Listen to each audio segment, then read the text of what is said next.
Hey everybody, and welcome to the show today. Sorry that about the intro. Our drop-ins and such decided to die there with Winamp doing freaky things, and so instead you were going directly in with Ken and I. And so welcome everybody. It's 2 p.m. Eastern, 7 p.m. GMT on this Sunday, the 3rd of May. Because guess what? How does that go? It's gonna be May. And so it is now May Is that for is that a everyone. song? I So don't there are know that one. memes. There's a ton of memes that go around when it's about to be May. And I think that one comes. I don't know if that's a JT song specifically, Justin Timberlake, but he's always the one who shows up in the feeds. And I think the song goes in there saying like it's gonna be me or something, but the way he Oh, says it, okay. and the song is like something about like it's gonna be May. And so it always All comes right. up as memes in my social media saying that when it's about to be May, that you see Justin Timberlake's face pop up all over my feeds. So that Okay. that is about what I I'm know. not I'm not I'm not hip with the youth as it turns out. I thought I was done with the memes, but apparently I'm not. Well, Okay. it's an old one too, and Copy is letting us know that it's actually in sync. That's dude. Oh, and I can see with Overwatch being May, the uh, Oh, right. the Okay. character in Overwatch that Yeah. does all the ice. I can see that coming up as well. So that would do it. Gotcha. But yeah, so it is now May in 2020, which means several things coming up. One, we are now reaching closer to actual official like summer months. I know here in Colorado that means that weather is starting to stabilize. It's been quite warm the last week, and going into this week is going to flux kind of between as it decides whether it's summer or spring. But that's been kicking in. I've had to go out and do things like get my sprinklers together and set up so that I can get ready to be a proper good neighbor, and have my house sorted this year and things like that. So we're all getting into that mode, I'd say. As well as, we are in what, second full month of most people's quarantines and things like that around the world, and hopefully kind of getting towards the end of that month, as well as for a lot of people, the potential that's kicking on now of opening up in some format, or laxing of various levels of Yeah. social distancing and things like that, which will likely be happening here in the near future. I know here in Colorado they've talked about it, and we'll see. I think most businesses they're talking about opening up.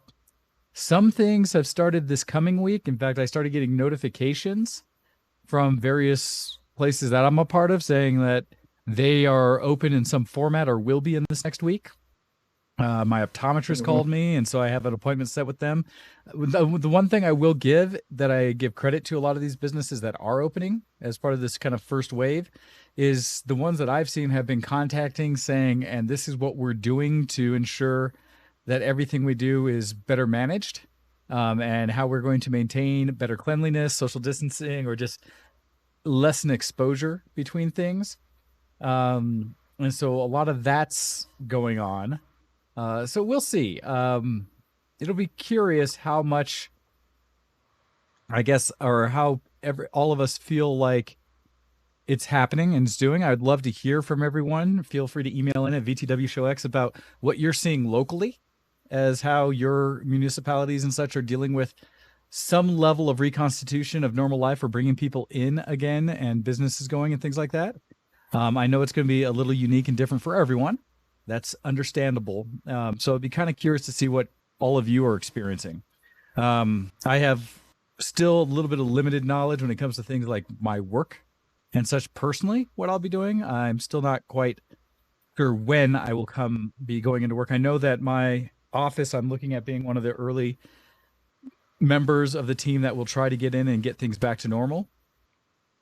So I expect to go in sooner than others, but You think they plan not. to do like social distancing at work kind of stuff? Like, will there be face masks? Do you think So it's going to be some? I won't get into details for my workplace, but I will say that they do already have measures in like the face mask thing. And you're seeing that all over from even a lot of the establishments here in Colorado where they've talked about mandatory face mask wearing for going to stores and things like that. And there's some other chains, like I've seen the news from Costco saying that beginning this month they were instituting where any shoppers would have to have their face covered while in there.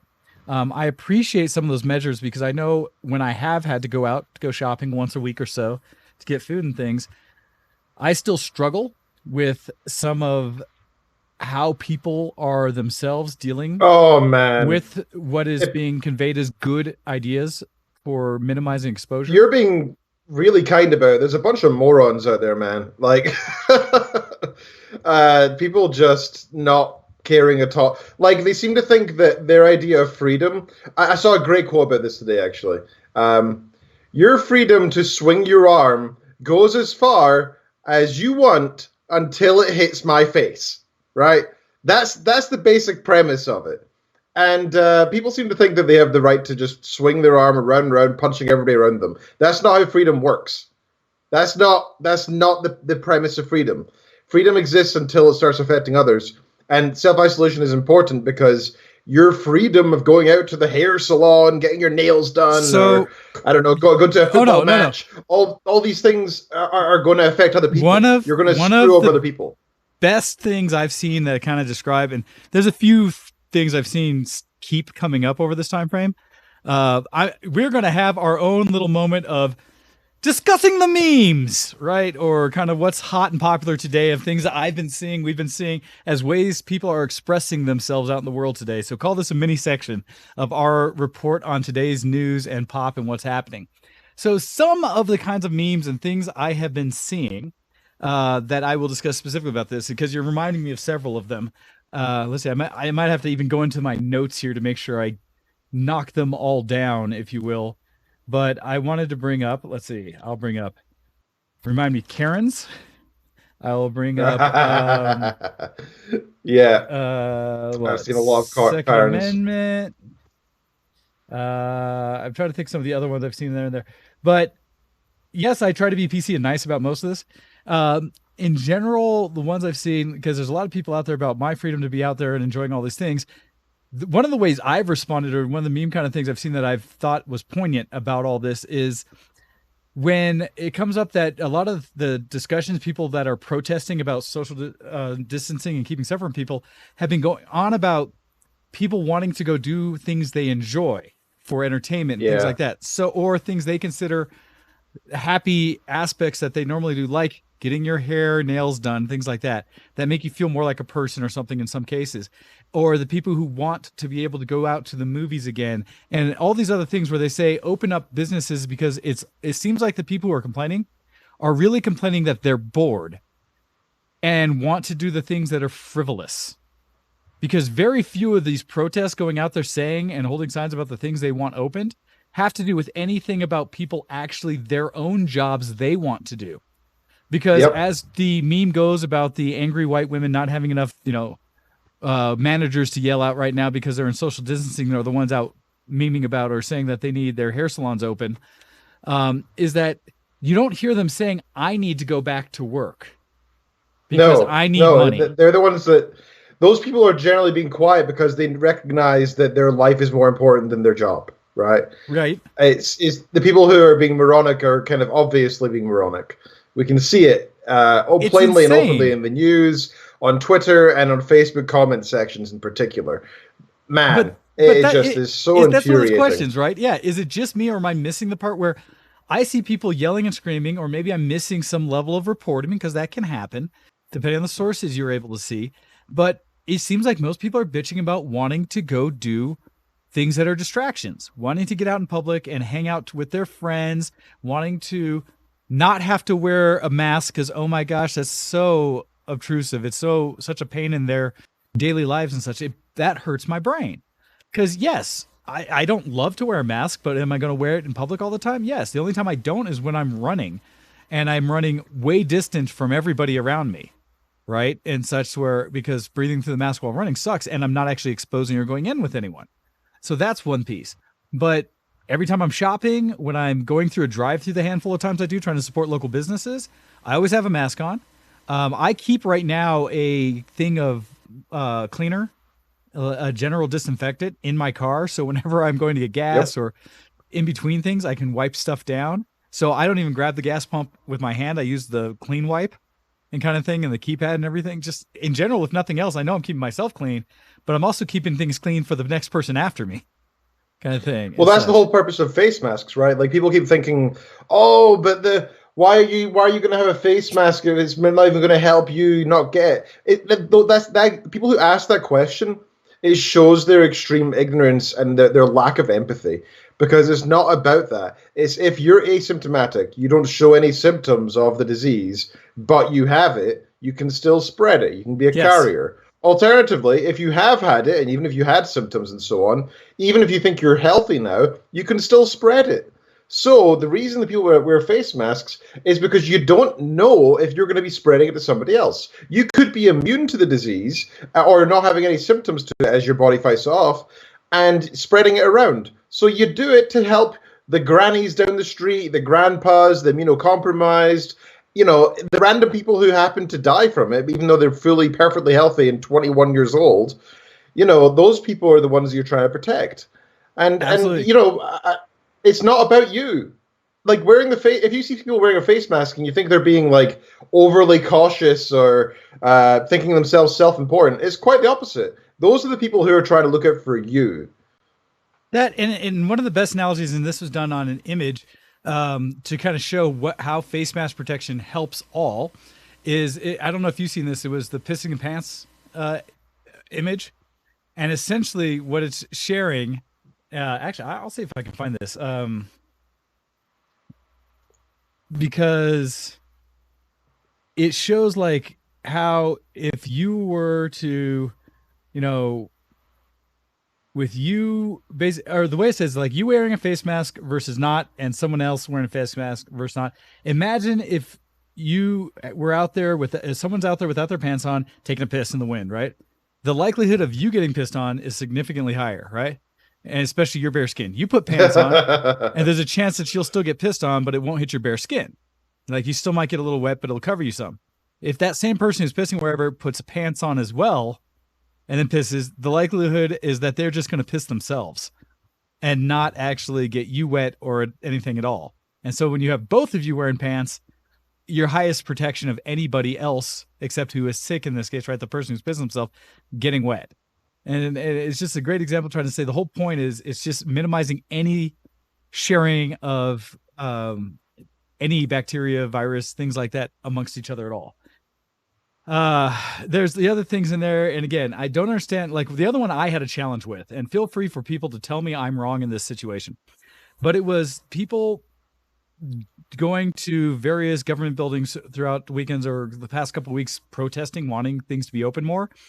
And in doing so recently, there's been examples of people showing up fully armed with like weapons and such, guns and things, trying to mix that level of Second Amendment rights with the idea of the government is overstepping themselves. And so therefore they are presenting the whole idea of why we should have, as the Second Amendment says, and most people misinterpret, well-organized militia to make sure the government doesn't overreach itself, which I don't believe is represented by individuals just running around with guns. But my challenge with this, hold on, I get one more step. My challenge with this, because I can understand a little bit of at least that if you're protesting saying, I need my guns to protect against an overstepping government, I can accept that. When those protests, even if they're people just as a part of it, start going up against lawful like staff and police and things like that who are there to continue working or allow the protests to happen, but to keep it peaceful. And those people who are doing the things with or without the guns, but part of the protest, are now invading that person's, like the police or the staff's 6-foot distancing and doing it without masks or protective gear and getting in their face and stuff. I feel like at that point, they're now threatening the police and the staff and are going beyond the level of people who are just out there doing a protest and trying to make a point, make things visible. And I do have my own thought now, and this might get to where I feel your desire to comment as well, Ken.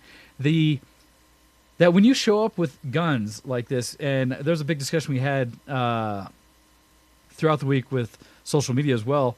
In fact, John and I were talking about this because he's a guns right advocate, understandably, he believes in. But if you show up to a thing like that with guns open as a display, that is not, as many people will try to argue, for personal protection or protection of your group.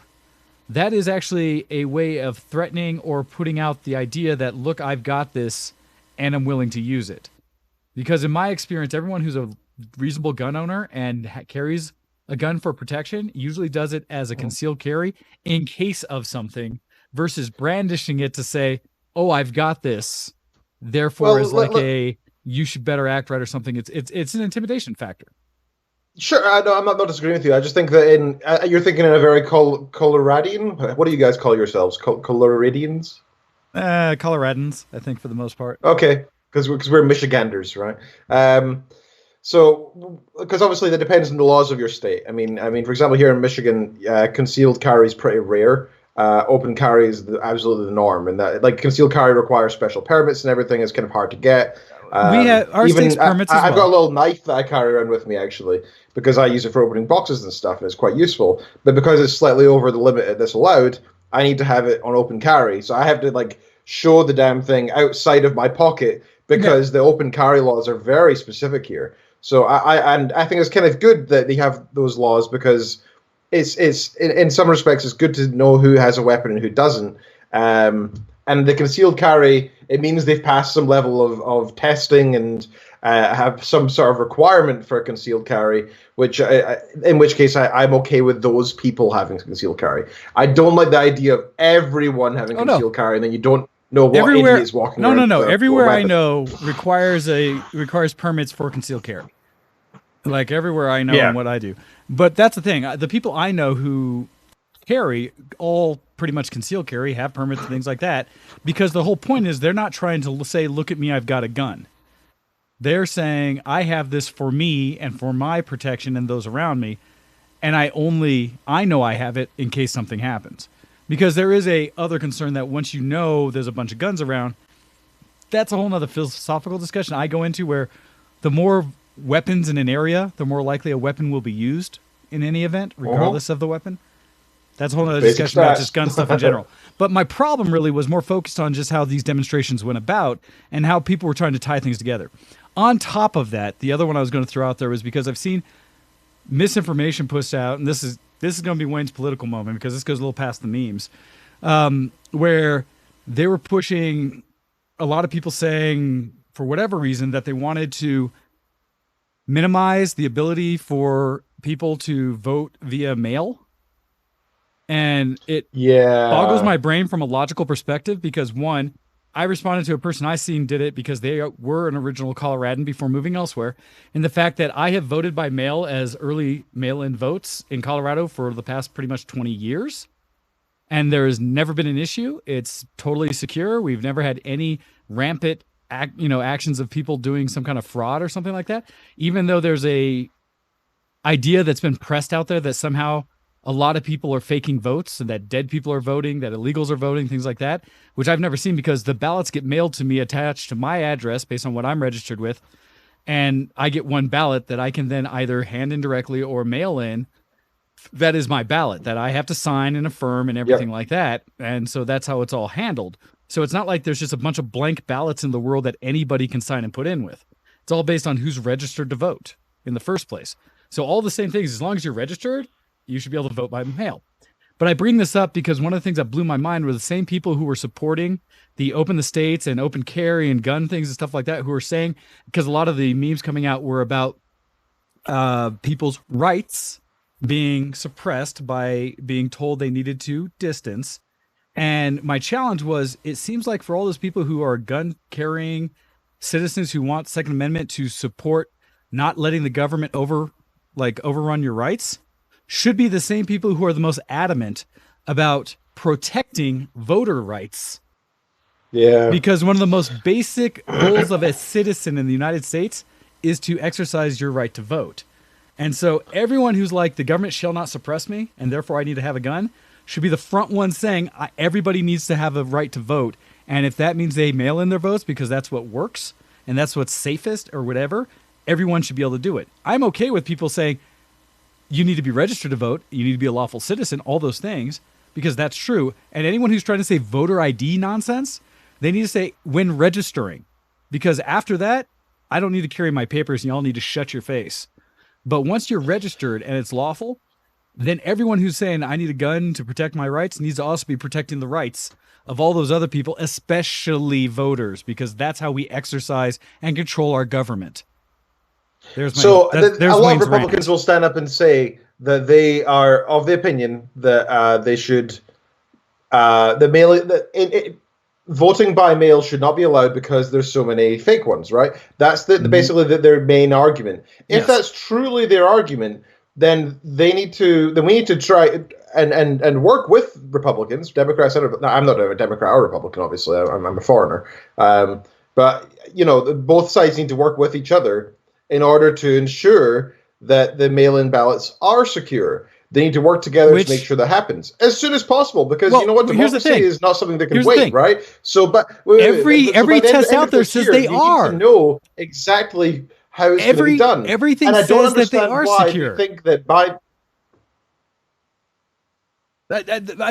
I understand what you're saying is that yes, no matter what voting mechanism we use, it should all be secure. And it doesn't matter. That's not a partisan issue. That is simply if we want voting to be secure, make it secure. My challenge is that I agree with you. The comment has been put out by some people that they don't believe it's secure, but there's no evidence that has ever been presented that it's not secure. And it's also been exercised throughout this country for decades. And so it's weird that it's being brought up as though it's some kind of new issue when this is a normal part of voting. And another piece that I stepped on top of this as well, sorry I cut you off, Ken, is that every military person who is not serving in their home state votes by mail. Every single military serviceman in the world, in the United States, votes by mail, unless they are currently residing in their home state. And so for everyone who says voters shouldn't be able to vote by mail, you just said F the military. Because it's funny how many of you tend to get behind this little rah-rah of the flag in your interpretation of it without really understanding the consequences of what you're supporting and how far-reaching it is and how it's truly exercised. Just like when you try to say socialism doesn't work, but our entire military is socialized and so is the medicine within it. And every time you try to say, but it doesn't work, and yet there's many examples of where it does, and there's handfuls of examples where there's challenges. It's funny how people try to just throw out those things because they think they're able to hide behind the flag kind of thing. And it blows my mind, and I hate when I see people throw things on memes saying, like, if you're a patriot, you would do this, which is a very politically motivated action. Because, again, they're hiding behind a flag. They're hiding behind something. And in many cases I've seen, not all, the people who are doing that the most are the people who have never served, who've never been in the military, who've never put their life on line, who've never taken a damn oath to this country. And yet they seem to be the most opinionated, which, again, gets me into that label of the Karens of the world, which is the current, I'd say, like, acknowledgement of white privilege, or the kind of that traditional mindset of, if nothing else, even if it's not like white privilege, of affluent privilege, people who have money. It's privilege in general, right? Yes. It doesn't matter whether it's white or if it's male privilege or whatever, American privilege, whatever you want to call it. It's these people who seem to be of the opinion that they are entitled to their right to do stuff that gets in the way of other people's rights. It's just that's basically the premise. That is right? privilege. That is privilege. That's exactly what it is. Okay. And it's just mad that this is such a common theme. We're seeing it everywhere, right? Yeah. There are people all around the country and all around the world who seem to have this opinion that their rights to do things that they want to do are more important than other people's rights to stay alive, survive, be healthy, and everything else. Yes. Again, back to that original comment of, for everyone who's yelling about opening the states, I have yet to see the person who's yelling because they need to get back to work. It's almost always people who say, because I need my corporate slave labor out there servicing me so that I can do the things I want. That's what all of those comments seem to come out with, because those people who know they're being put in harm's way are not screaming to go back to work. They're the ones who are saying, like, I already have to because I have to make sure you stay fed. I already have to because I have to make sure you stay healthy and things like this. And you are now just saying you're willing to endanger my lives, because you want to go stop being bored on the weekend. Like, freaking pick up a book, get a hobby. Oh no, if your roots are showing, I really don't give a rat's ass. You will survive. Oh, yeah. And I think Michigan has been seeing a particular huge amount of this because for some reason, I don't know why the self idea of self isolation and the prevention of people, gathering in public spaces and the prevention of people going out to do stuff that is optional and unnecessary, such as gardening in public areas, especially, and buying seeds and stuff. Like, I'm sorry, that stuff's not particularly that important. And besides, it's not as if the seeds aren't available. You can just go to Walmart instead of going to the dedicated store that's been closed down. There are ways to still get, or you can buy them online. I mean, this stuff still exists. It's just not the way that you want to do it. It's not as if you're even being that restricted in particular. It's just inconvenient. And for some reason, people think that that's worthy of standing up and trying to. And what's crazy is you often see these same people who are trying to say that the isolation laws that are in place right now are, against their freedom as Americans. They're often the same people who are saying they don't mind sacrificing 5% to 10% of the population because it's not that many. Like, am I the one that thinks that's insane? That they think it's okay to sacrifice people so that they can plant some strawberries? I mean, seriously, are they absolutely out of it? What is wrong with these people? So the challenge, right? I agree about the public one. I've always said, and we were chatting about this a little bit, is Astarothi was saying essentially the same thing that I agree. We should get rid of like lawns as a norm in the United States and reinstitute gardens and paths and things like that, like actual usable gardens as a norm, where I should be able to go into my front yard instead of having a swath of grass that is there for me to spend all my time weeding and hopefully keep the rabbits out of as my primary function, and instead put boxes of food that I am growing, and how much more that would be valuable than the traditional view of a American home, which is a big bit of useless grass.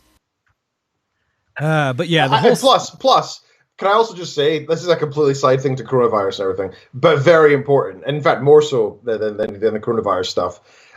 Because you know what, humanity is going to be wiped out if we don't actually solve this whole bigger problem that's overreaching about climate change and everything. And another thing that's also massively important is saving the bees. I don't think regardless of which side of the political gap you're on, you should be of the opinion that we should not be killing off one of the key components to our ecosystem and our economy, right? We need bees to be able to have flowers and therefore most crops and such. We kind of need them to survive. They're extremely important. Never mind honey, etc. as well. And lawns right now, grass that you keep mowing, there's nothing useful there for bees. It's actually a complete waste of space. Lawns have no use because we keep them from anything. They're not useful for feeding the bees. They can't get nectar from it. So what we should do, and I've actually seen some really useful packs online for this, etc., is you can actually purchase these wildflowers little packs. Some of them are free as well. There's some initiatives that'll send you a free pack. And all you do is just scatter them amongst your grass, let it grow for like a month or two, and you'll have this beautiful patch of interesting flowers and everything. I mean, you don't need to really do anything with it. You'll need to maybe trim it down occasionally so it doesn't get out of hand and so the wild beasties don't go live in there. But, you just need some interesting flowers in there that will smell nice, it'll be interesting, and it won't be that generic, boring green grass. And if you do that, it's such a simple thing to do, and it can really save the world. Also in the chat, we have Daedalus who's saying, can look up Paul Stamets bees. And Ashtarothi is saying, by the way, honeybees aren't the only pollinator, but our use of pesticides that cause colony collapse syndrome. That's absolutely true. There are actually, I know in the UK as well, there's a lot of wild bees that don't produce honey or anything useful for humans, but they're still extremely useful for the ecosystem and they're still dying, right? So these things are super important. And I just wanted to mention that even though it's a complete side note to our main discussion, but because, if I've got a platform of even 10 people here and I can convince at least one person there, maybe we can save a bee colony or two and prevent the collapse of our ecosystem. Yeah, my answer is I still have the lawn because HOA, but I've planted flowering trees, and so every spring as they're starting to flower now, and they're supposedly fruit trees. I've never actually had any fruit off them, but when they flower, the bees love those trees. I usually get a picture each spring as like my first picture of the budding flowers and the first bees in my trees. So That's my own personal thing. But yeah, anyhow, there's so many other sustainment things. We will get off of the overall political discussion and things like that. That was our first bit, and flip Yes. it over a little bit more to like what we ourselves have been doing to work through the times that we continue to mostly stay at home and things like that, which is wonderful in our entire culture because most of us tend to have some hobbies and things that we can do and spend with our time. So, Ken, I'm going to give you a chance here to kind of catch us up. Things that have been going on with you in the last week and stuff you've been doing and how you've been spending your time, things that haven't been as geeky so far. Sure, as is not unusual right now with the quarantine. I don't have too much to talk about. But the first thing I want to mention is I want to say thank you very much to Kyle Romines, who is sending Wayne and myself a key to the new audiobook for the Warden series that's coming out soon. Don't tell me that. I was about to go pick that up the other day. I know, right? He messaged me during our political discussion. Oh, dude, and I was like, I don't want to mix the two, so I had to wait till afterwards. Gotcha. Well, so I forget where I got the email or something, but I got the notice, probably in my personal account, that his next book was out. He had told us about. Right. And other than the fact that I've been doing a bunch of other projects, so I haven't just sat down to another audiobook setup yet. Working on my car stuff that I normally listen to audiobooks. I looked at but I really like that last Warden book. And he told us when he was on the show that it was about to hit the next one's an audiobook. I was like, all right, I need to pick that up. Thank you, Kyle. That's awesome. Needless to say, once we listen to this, we're going to have another discussion. Oh, no doubt. And I'm going to put a link into the IRC to his Amazon page because he's not sponsoring us other than the fact that he's giving us the keys there. And he's not actually paying us any money or anything. No, not at all. He gave us some time on the show, and we thought he was an awesome guy. Because the other thing is he also came out with multiple books recently, just so you're aware. Because as I go to his page, the top one that came up is Seeking to Devour, which I also just got the notice on.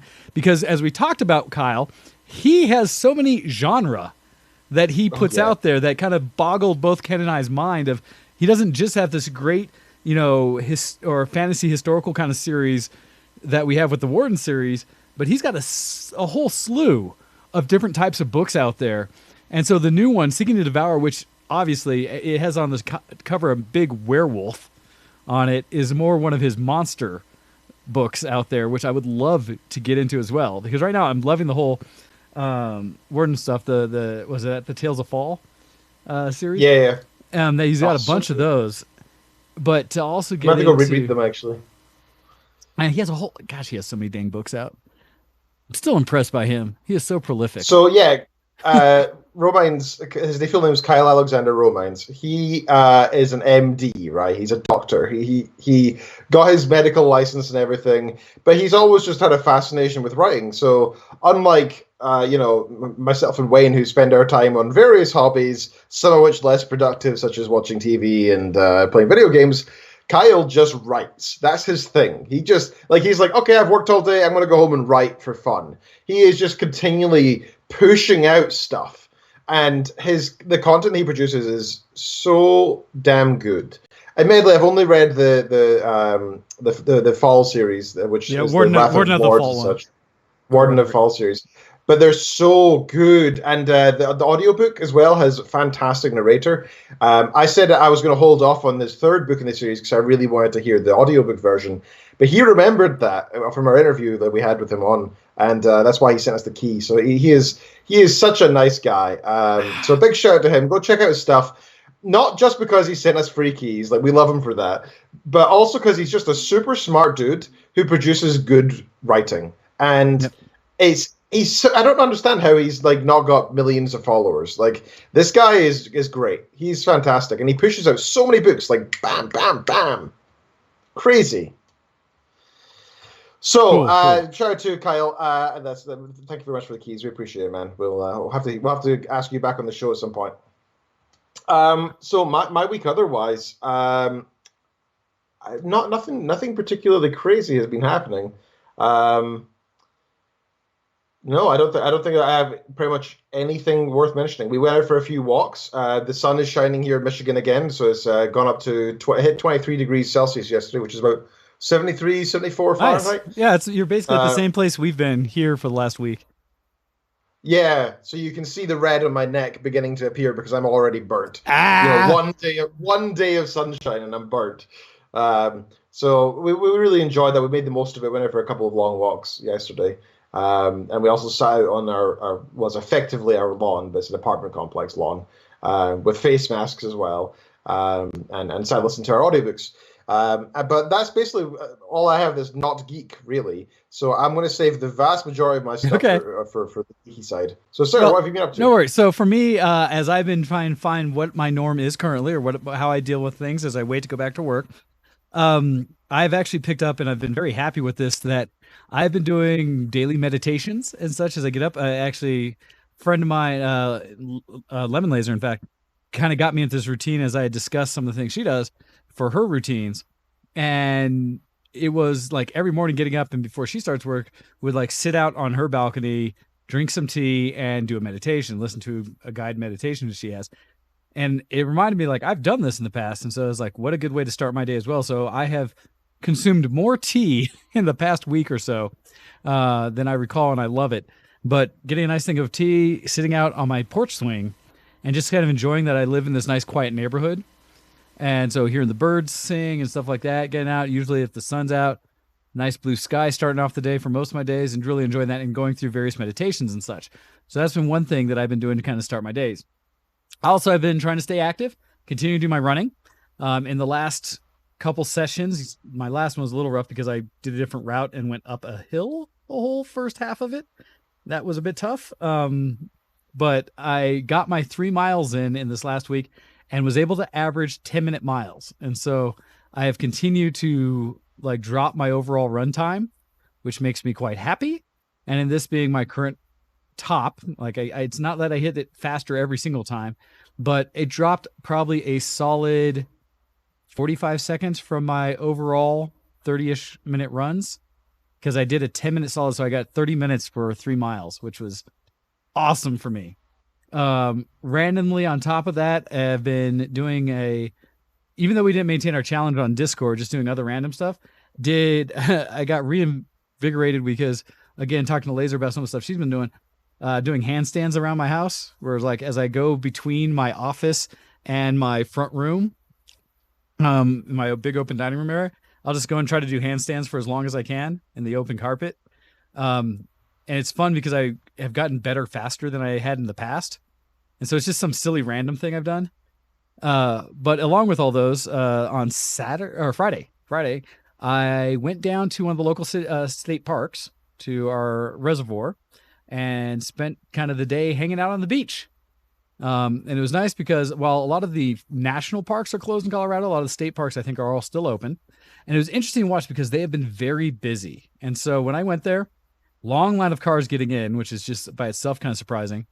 But went in there and I was very pleasantly surprised in most cases of how most people were going in their own small groups, and everybody where they set up on the beach were very much separated and not just like 6 feet apart or something, but everybody caught their own like little patch and probably had a good 20 or 30 feet between between groups. And so that by itself was like, that's pretty cool. There were some people out on the water, people jet skiing, people in their boats kind of hanging out, stuff like that.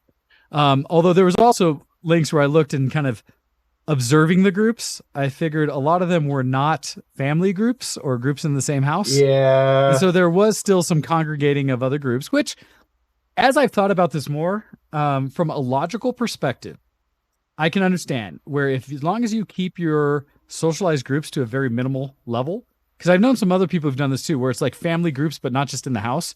So friends of mine who, as parents of kids with family, like kids with kids, they have kept their limited interaction to just their inner family circle, but they are still doing things where like, my friend's daughter and family will come over and they'll hang together because beyond each other, they're not socializing outside of those groups.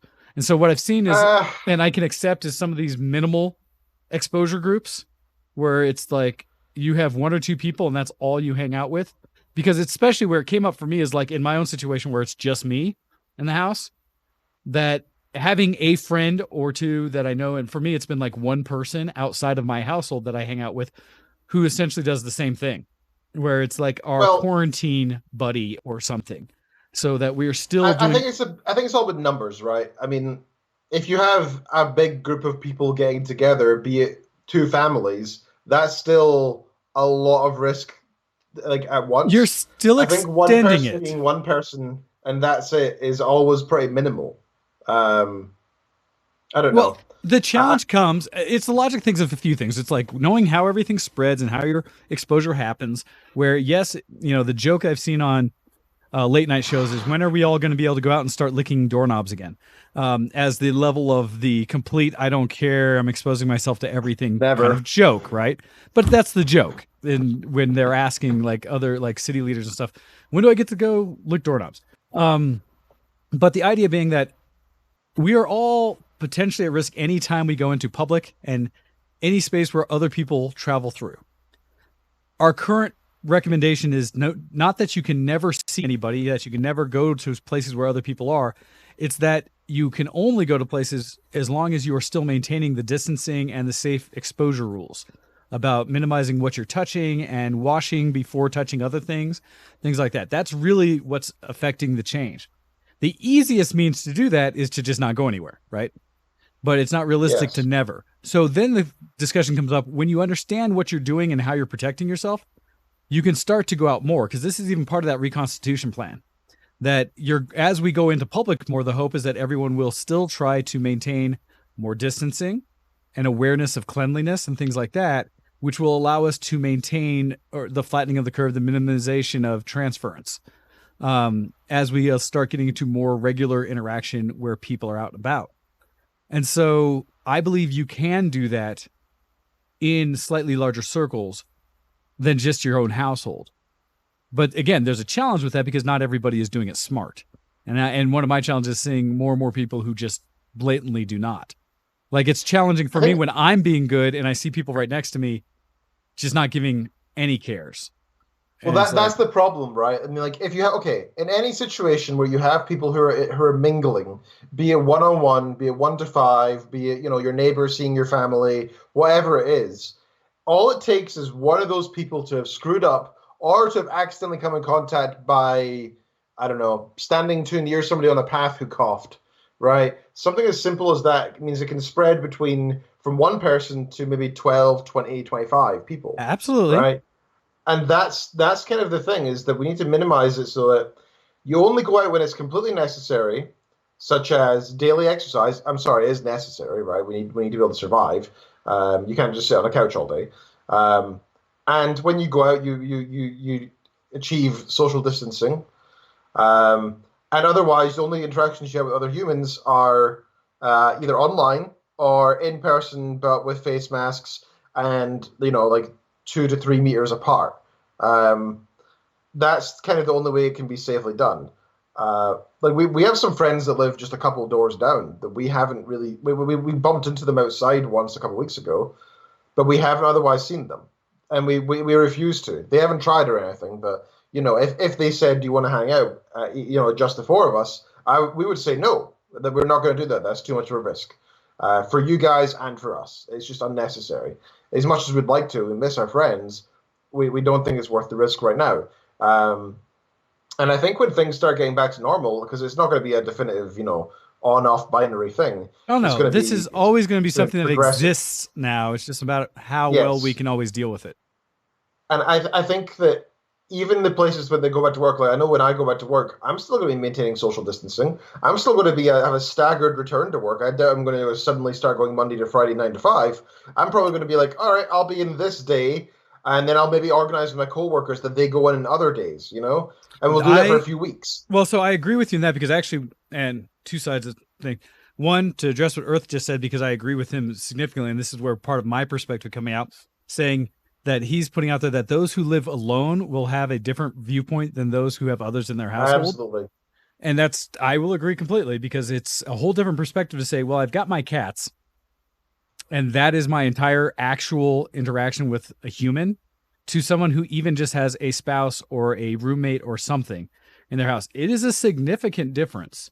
And it's a Oh, challenge absolutely. for people because I understand there's levels of risk I'm willing to take on, and even for societal's level of risks versus, having nothing essentially. And like Earth is saying, he hasn't had contact with a person outside of the grocery store for over a month. Um, Oh man, that sucks, dude. right. And so there's levels of that, and there's some that you can alleviate, as we've talked about through chats and other things and online and stuff like that. And I have no problem with like neighbors interacting from a distance in the household, but I also believe that there's a way you can interpret it or take it that I don't think is adding an excess of risk. If you have someone else, like I said, a buddy, it almost reminds me of when I've been at work where you have emergency buddies, someone that you seek out when something happens that you can count on for that.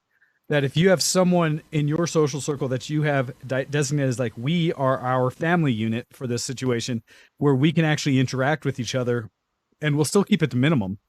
But what our rule is that we're basically not interacting with a bunch of other people beyond that.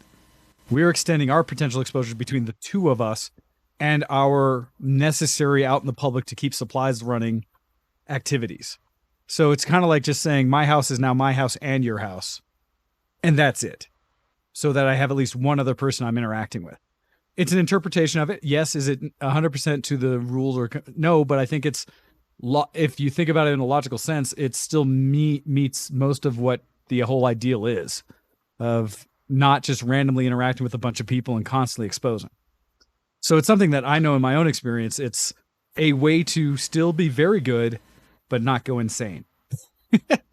I'm completely okay with people who live alone meeting with one other person. I think that's perfectly legitimate and reasonable, and maybe even more. In fact, I saw we were walking out for a walk yesterday, and I saw one group of people who were all hanging out. There's about 10 people, which is definitely not allowed. Well, 10's like that, still that limit depending on where you're at. Yeah. However, they were sitting in a garden together, and they were sitting about all 10 feet apart. Like they were clearly they had their own picnic tables per person. So they were still distanced by group. Fine. Yeah. So but those are some of the things we're all dealing with. And so when I was at the beach, I saw variations where I got to have my space, and most groups, like I said, were separated. But I definitely saw groups that were, I doubt all of you are in the same household or even two households. And it's a challenge because I know that's something that socialization is wearing thin for a lot of people. Beyond that, because I did get out, got some sun. I think Ken and we had talked a little bit ahead of where you were saying the redness. I definitely got some excess of sun on parts of my body. Thus why I'm having a very light, nice shirt on today. Because even though it's early in the year, it's amazing how much sun you can soak up in a day. And I did like sunscreen and everything I wear, but it was that much sun. I've also been focusing myself on plenty of playing with foods and such. And so I got to yesterday take a family recipe, and I kind of spent this weekend as a bit of a cheat weekend from my limited carb intake, that I made runzas, which is a very classic, I always want to say Swedish dish. It's something in my family and is a very Nebraskan thing to have. It's basically a baked bread sandwich where you fill the insides of dough and bake it all together, traditionally with cabbage, ground beef, and onions, all kind of cooked in together, and then some seasoning. Real simple, real basic, very filling, kind of like wholesome food. Something that you can pick up on the go as a baked bun and then just eat wherever. So good. Finally, for the first time in my life, made some, and I used a hybrid of my brother-in-law's recipe and then the sensibility of my father, because still could not find yeast anywhere that I went shopping in the past 2 weeks. And so could not raise my own dough, but was able to buy some ready to bake buns to use instead. So that was nice. Yeah, it's weird. Yeast it seems like almost everyone else is taking on baking as some form of activity during this situation. We have as well. And so there's been a lot of yeast consumption to the point where nowhere on shelves. Have you looked at, there's some alternatives to yeast. I know you can have a bacteria-based bread. If you find the right bacteria, you can use that as an alternative. I haven't looked really hard. It was one of those kind of things lightly because I had the backup plan of getting dough. But as I looked around, just trying to say, is there any? And not finding it, I was like, dang. Where other things have become available again, like toilet paper and stuff like that, in some cases, is actually, you can buy it. But yeast is one of those things that's still currently pretty much unavailable anywhere I've been. Even when I went and did some of my shopping at the Asian market, I was like, man, they don't have yeast either. And so nowhere around could I find it. The other thing that I got to try out a recipe on was, and I don't know how it's translated, what it says, but matcha alfajores, or I don't know if I'm saying it right. Basically, it's little green tea matcha flavored cookies filled with like a caramelized sugar icing almost, and you sandwich two together. And holy cow, was that good! And shouts out for the recipe. Laser Lemon has a book of Japanese cookbook and such. And going through that was really, really neat. And it's actually amazing in one of those things where it came out like the picture, if you will, which for me is just amazing. So that was really cool. And what other things? Just a shout out as well. If you're interested in Japanese cooking, there's a fantastic, really good YouTube channel called Jun's Kitchen. That's Juns Kitchen. The guy is a hobbyist, but his videos, we just assumed that he was a top chef because he produces such beautiful masterpieces, artworks of food, all Japanese, usually entirely or at least mostly homemade. And he has a bunch of cats. He features in his videos, which are always enjoyable. Gosh, I'm looking at it now, and this already looks like something that if you have not seen, you should check out instantly because there's a link to the YouTube channel for Jun's Kitchen. Oh yeah. Because I really recommend it because the guy is amazing. He's just so damn talented, and the equipment that he has, is clearly not just a hobby for him. Because the equipment that he has, you can actually Google Jun's Kitchen equipment, and you'll find a list of the stuff that he has in his kitchen. His knives are about $500 each. Like he cares about food. Like it is truly an art form for him. And yes, it is Jun from Rachel and Jun. Rachel does her own videos on YouTube. Together, I think they have 5 different channels. Oh wow! One features just cats. One's about like making home decorations and stuff. One's kind of like a blog, so on. But the Jun's Kitchen stuff is, in my opinion, by far the most professionally and most interesting out of all of them. Yeah, Harry is a good here's cat. The funniest part, right? Of course, Copy knows that more by the cat than the channel. It's like, wait, I know this because there's a cat. Lexi likes Pokey the most. Nice. I'll have to check it out. I think that fits in my realm of neat as well. Other things, I've done some revisiting of things that I love to share to others. And so one that I'm going to recommend to others because I got to watch again recently is a movie that came out back in 2000 that I still feel is one of the most underrated or just nobody knows about it. Movies that I've ever seen myself. And that is the movie The Way of the Gun. And I know that one. You do know that one. Okay. Yeah, I've heard of it. Yeah. Yeah, so people who don't know it, it was directed by Christopher McQuarrie, and written by, who I had no knowledge of, still don't know anything else he's done. But it stars, and what I loved about it was, actually some pretty good names, but it stars Ryan Felipe, Benicio del Toro, Juliette Lewis, Taye Diggs, back when he was like a baby. And then some other names or people see, but including like a big one was James Caan as a big name in it. And such as like, what? It has like one of the best it starts out one of the best cameos, if you will, like real short parts. And that's of Sarah Silverman doing like just a rant scene that matches her from her old comedy kind of thing, but works so well. And it's so satisfying. But I put it out there. It is excuse me, dying here. A very intelligent movie in the sense that the way it's written, the way the characters interact, it has some of the best gunplay I've ever seen of people who are used to being in violent situations or doing things that aren't great, thinking about how to go through a situation when there's guns involved. And so they do a few just moments and sequences in there that are so, to me, surprisingly intelligently done.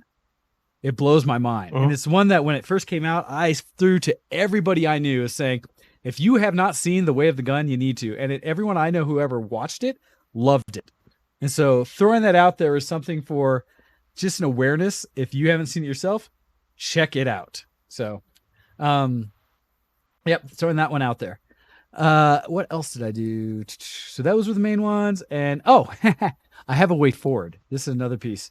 And the way forward that I have is that of, I have been working on a electronics project for a bit now, and it's based on I keep trying to do smart things in the house.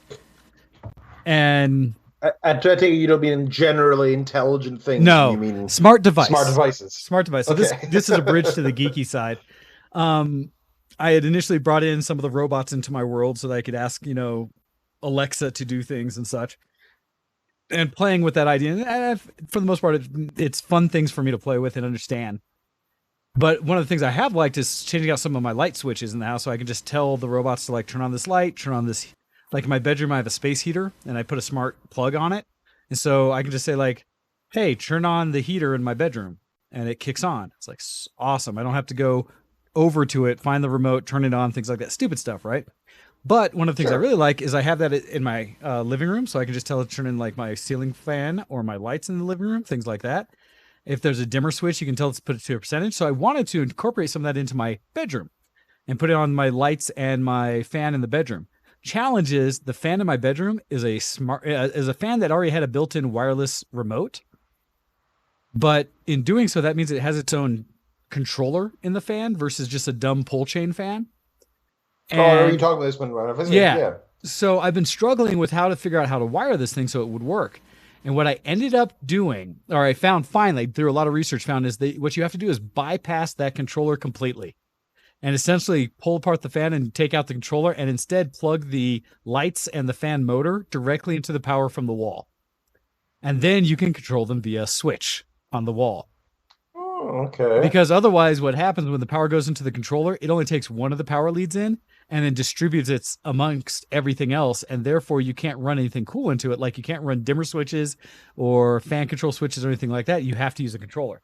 So I found the wiring diagrams down there to try this, but I still need to go and at some point this week dismantle that the fan completely to then bypass this thing. Because while that module was cool when I got it, now I want to go a step beyond and do this whole like smart home thing. Because my long term goal is to get it to a point where I can, based on the temperature outside and how I run my AC, I can like turn on the fans in the house remotely if it starts getting too warm during the day to help circulate air and stuff, and just have it based off what the temperature outside is and whether my AC is on or anything.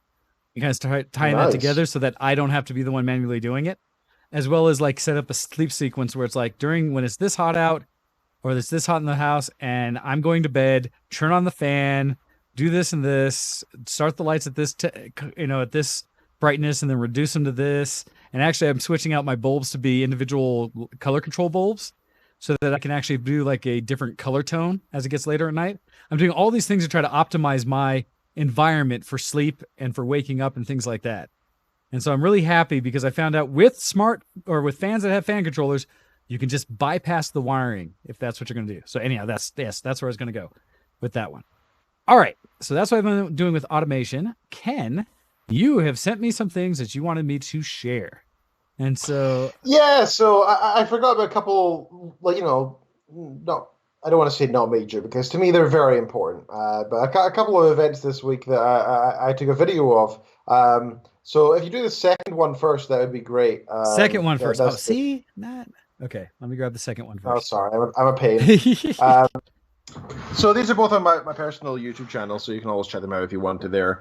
All right. They're just a couple of quick videos. One is this one is Bruty's fifth birthday pancakes. So we say fifth birthday. It's actually his third adoption day with us, but we know he was about 2 years old when we got him. So and if you put the volume up a little bit, I don't know if it can be heard. can't. No, I can turn on the volume. Let me kick that onto the stream. Hey, you're reaching out. This is yours. Oh dear, all over the carpet. They're happy. Oh.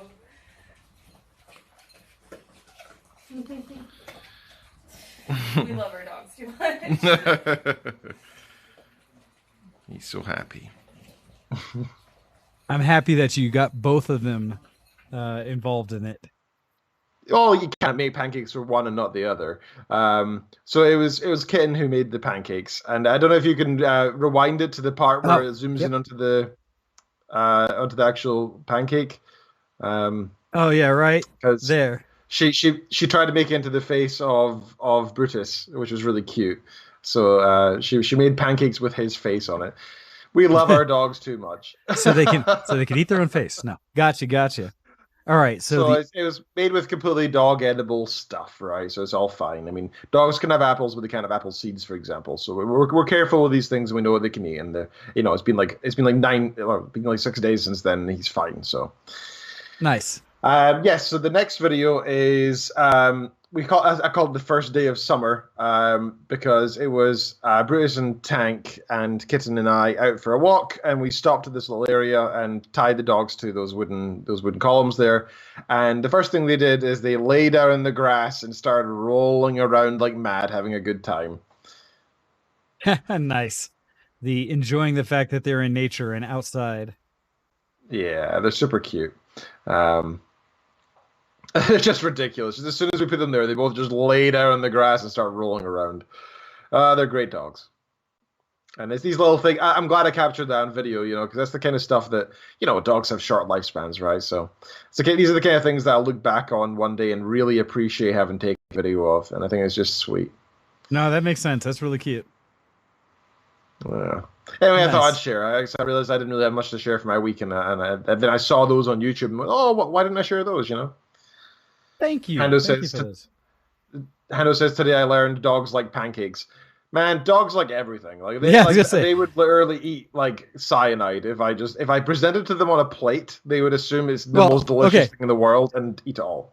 You say that. Did you see there was a video, and I think might have been Copy that shared it with me or such, but it was one of a dog that had been given a treat, and then the owner took like a hand puppet or like some kind of it was like a dinosaur puppet or something they had, or toy, and had a couple other treats on the ground, and then walked the toy up to it and made it look like it took a bite of the or not the toy, but took the toy up to the snacks and made it look like it took a bite of the snack and then fell over, and the dog just spits out its treat.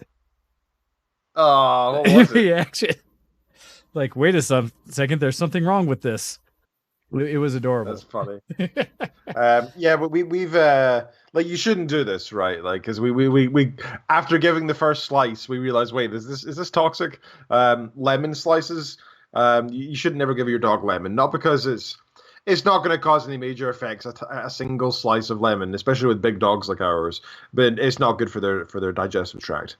But yeah, our dogs happily took the lemon, sliced in their mouth, start chewing, and after they swallow, they sort of go, ugh. It's pretty funny to see, but you shouldn't screw around with stuff that might hurt them. You have to be careful. If anybody doesn't know, dogs are also dandelion buds, like dandelion bulbs. If you're planting any of those, they're extremely poisonous. Like a single dandelion bulb can kill a dog. Grapes and raisins and sultanas, extremely toxic to dogs. In some dogs, a single raisin can kill them. And size doesn't matter too much, according to what when we talked to vets about it.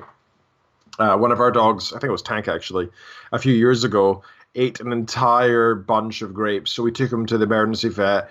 Then they fed him charcoal, and he fed up, and he just threw up so much. It was horrible. Ouch. But what was worse was the fee it cost. It was like $400 or something mad like that. Worth it, because an entire bunch of grapes would kill a dog pretty much no matter what. So, no, that'd be terrible. Yeah, like £400 is well worth it. I mean, we spent way more than that to get them into America. We love our dogs.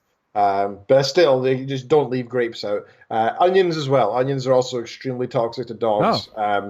As well as chocolate. So there's a lot of stuff out there that people seem to not realize. I think a lot of people know chocolate's bad, but I've met a lot of people who'll feed their dogs grapes or onion as part of a burger or something. But you gotta be careful, because you don't want to accidentally poison your dog. No, of course not. Yeah. Thank you to all the people who have been following us, by the way. Remember, we are dropping Steam keys whenever we get a new follower. So be sure to share us on Twitter, to your friends on Facebook. Ask them even just to jump along and hit follow, and we'll drop another key. Keys include, for example, Civilization 3, NBA 2K20, the latest XCOM, Enemy Unknown, the complete pack, the Borderlands Game of the Year edition, and we've got 20 other games there as well, all ready to give away. So please do hit follow, share to your friends, all that good stuff. We appreciate it very much. And then we get to drop some keys. Yes, we want to share. I'm sorry. I think my videos and explanations took us a little bit over the break. I'm sorry for that. Well, so it doesn't matter. If we need a break, we can take. Otherwise, I wasn't going to this time just because my normal break stuff is all not working at the moment.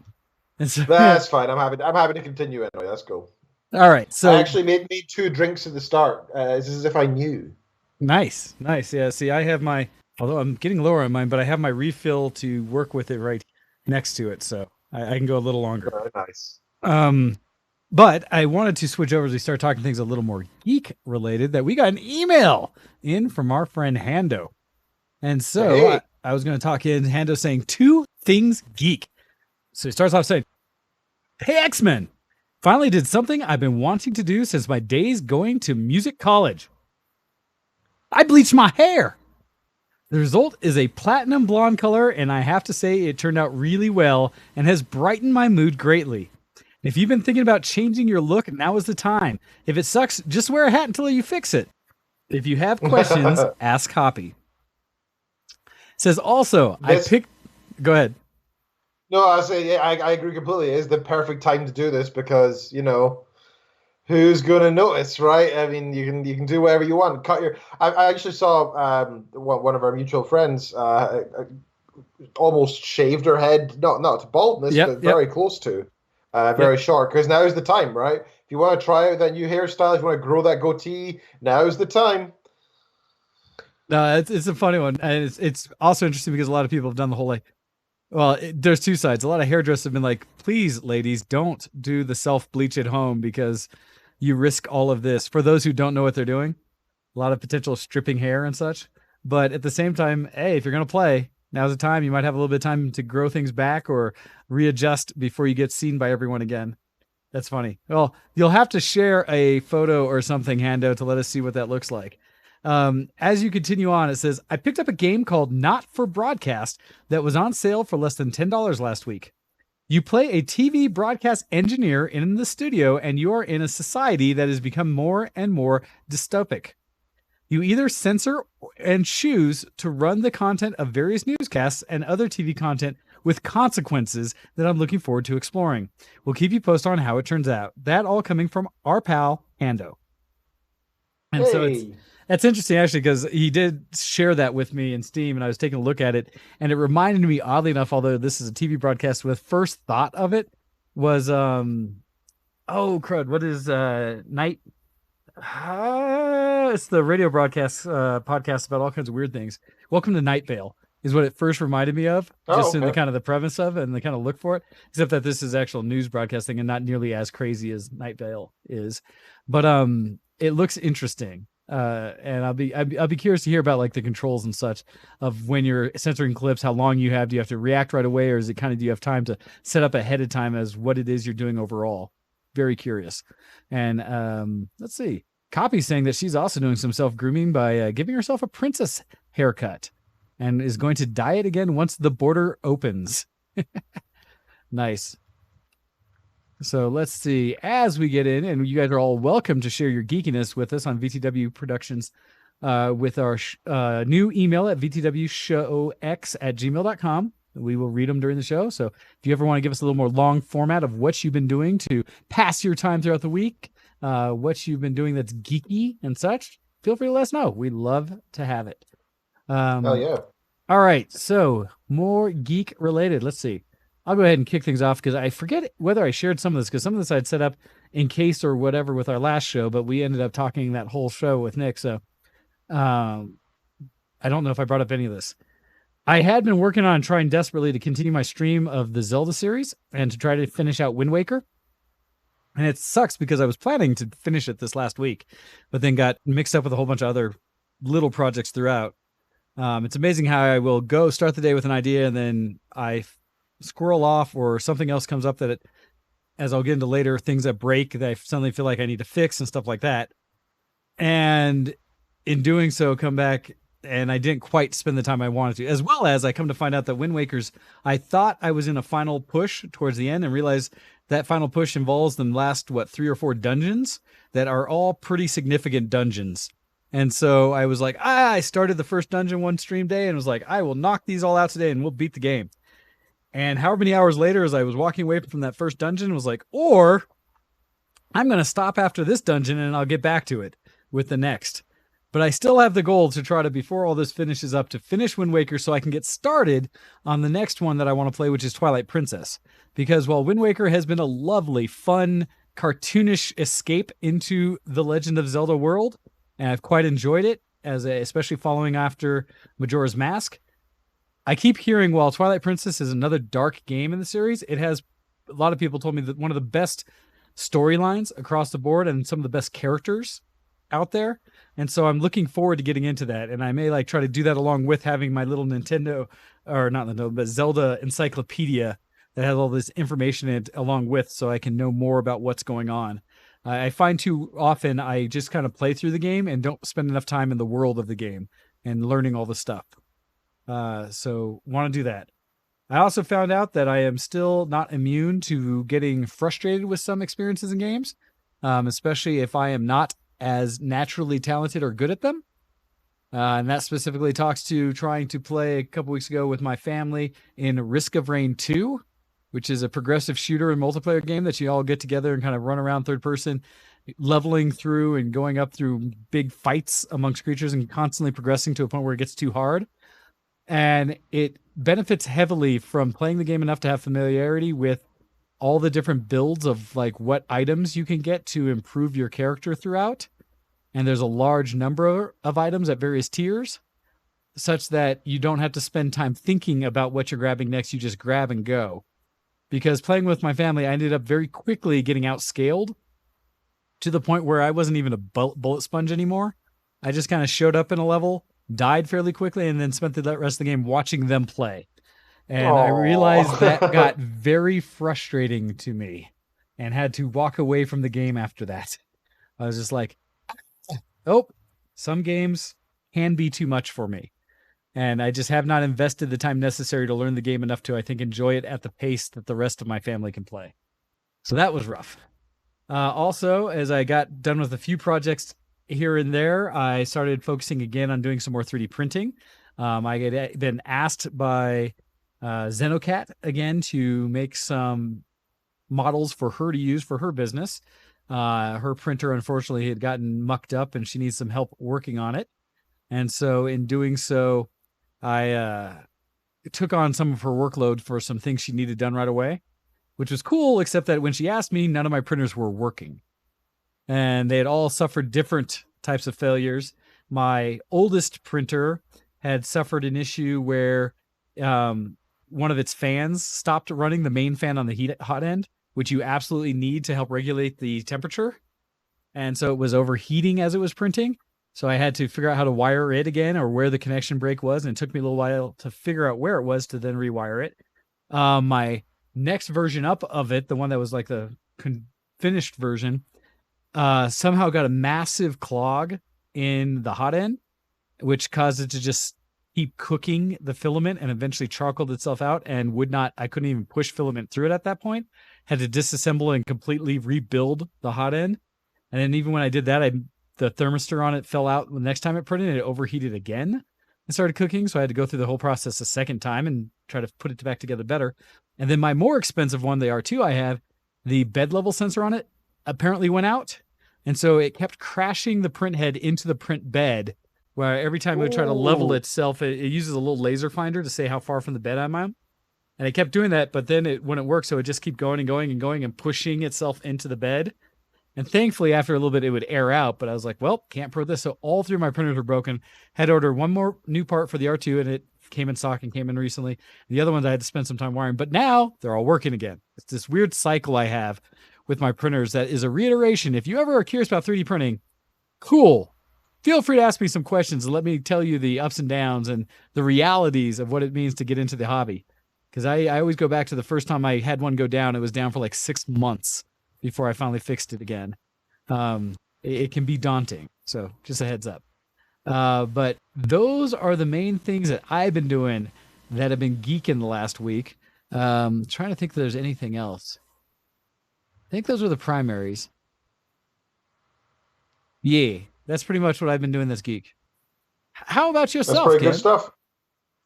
It's always good to hear it's always refreshing to hear your various hobbies that you get up to, because you always have such a varied set of hobbies. You know, you're not just You don't just play video games. You don't just watch TV shows. You have your different physical activities. You have your creative ones. You have your tech ones. It's good to hear. Oh, Um, I did have one other. I've been Oh, trying go to. I keep trying to learn Japanese through Duolingo because it's free and it's an app on my phone.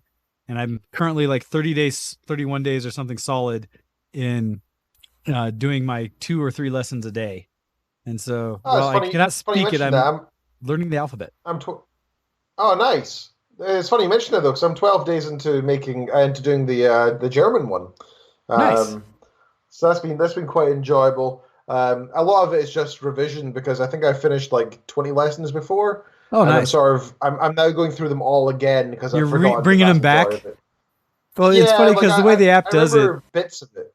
Okay. But yeah, it's like half and half learning right now, half revision, which is fine. Because I used to say that I could get by in German. I think now I couldn't even do it. I couldn't even hold a basic conversation anymore. So that's what I'm doing now, which is also fun. Because you got the time for it, right? May as well do something educational. And I've always said I want to learn German, so why not do it? I'm not promising I'm going to stick to it, and I most likely Oh, yeah. won't. But for now, I'm enjoying it. Well, I will heavily Um, recommend if you can find any friend of yours who's in a similar situation or knows even a little bit, to make sure to reach out to them and just practice a bit, even if it's just some of your pronunciation or basic greetings or things about the day.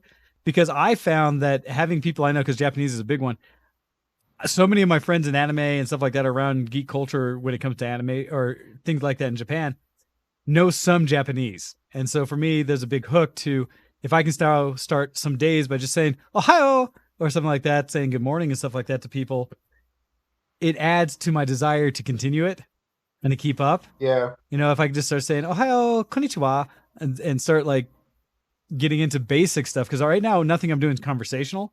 It's kind of the behind the scenes thing. And I'm loving Yeah. that. Hey, Copy's saying that she's using Duolingo to start learning Korean. I think it's Cool. kind of a step there where one, it's an app, so you can have it in your pocket all the time, and it's really lightweight. There are lots of methodologies to learning languages. I like what Duolingo is doing for me because for other ones, like when I used Rosetta Stone for language learning, it was much more, let's as quickly as possible get you some basic phrasing and phrases to understand. But excuse me, wasn't ever teaching me the mechanics behind the grammar or the actual characters. It was just kind of throwing Yeah. you at it and saying now, and I'm actually stuck because I was trying to play with it as well, where it's like, pronounce this whole statement I just said. I was like, nope. I can't even remember how to say most of that, let alone sound it out yet because I haven't learned all those characters.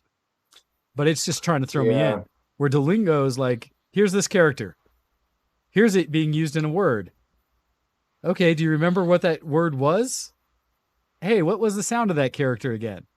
And I love that. Well, when you're learning something that's not based on the sort of Romanic Yep. or Latin based languages that European languages are based on, I think you do need to learn the basic elements first. Whereas for myself, learning German, obviously I know all the letters that are in German except for the ones for umlauts and doubled set, where it's like basically an S and another S. Yeah. It looks like a weird kind of shaped B, but it just means double S. They're trying to phase it out in Germany as well because they think it's just an unnecessary thing now, even though it's kind of part of their culture and such, and that's its own discussion. But anyway, it's a lot easier for me to learn that, I think, than it is to learn, say, Canto or whatever, because it's an entirely different set of understanding. So I can kind of just jump in and learn phrases, and that's fine. Yeah. But the good thing about Duolingo I've noticed is when you're learning, it'll be like, okay, this is bis später. Out of these multiple choices, which one does it mean? And even if you can kind of guess it, Yep. and you hit it and it says, yep, you've got it, that's not the end of the learning. You can actually hit on the comment section, which I love. I really, really love that feature because usually it'll be somebody who asks a really, probably the problem that you have with your understanding. For example, I learned a couple of phrases the other day, which I thought were, one of these German masculine, feminine, or neuter terms, and I kept getting it wrong. And I was like, I could swear I just memorized that as being feminine, or I could swear it was masculine. And then I realized it's nothing to do with either of those. And I didn't realize that till out of the comments section. And in fact, the two words I was learning was dependent on whether you're talking about an us thing or a they thing. Gotcha. And I didn't get that at all. I just thought it was feminine or masculine or whatever. And it was definitive.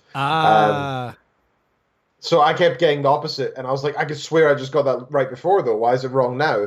And it was because context. So the comment section is really good for that because it doesn't teach you. It's not like a German class where you sit down and talk about these things. You just get the words thrown at you, and you have to learn it that way. But then be able to check in post what the issue is really useful. So Duolingo's great. It used to be completely free. Now it's still free, but it's now supported by ads. You can also pay for Duolingo Plus or whatever it's called, which is a monthly subscription of and it lets you as much as you want or something. Well, it gives you unlimited hearts, which is fine. And stuff. So I say because I've done it over a month now, and I've been able to manage with the free account just fine. The only reason I could see going higher is if I was time crunched to learn and was trying to spend hours a day learning versus 20 to 30 minutes a day, then it might be beneficial to have the Plus account because I could retry things as much as I need versus I agree. Eventually the fails.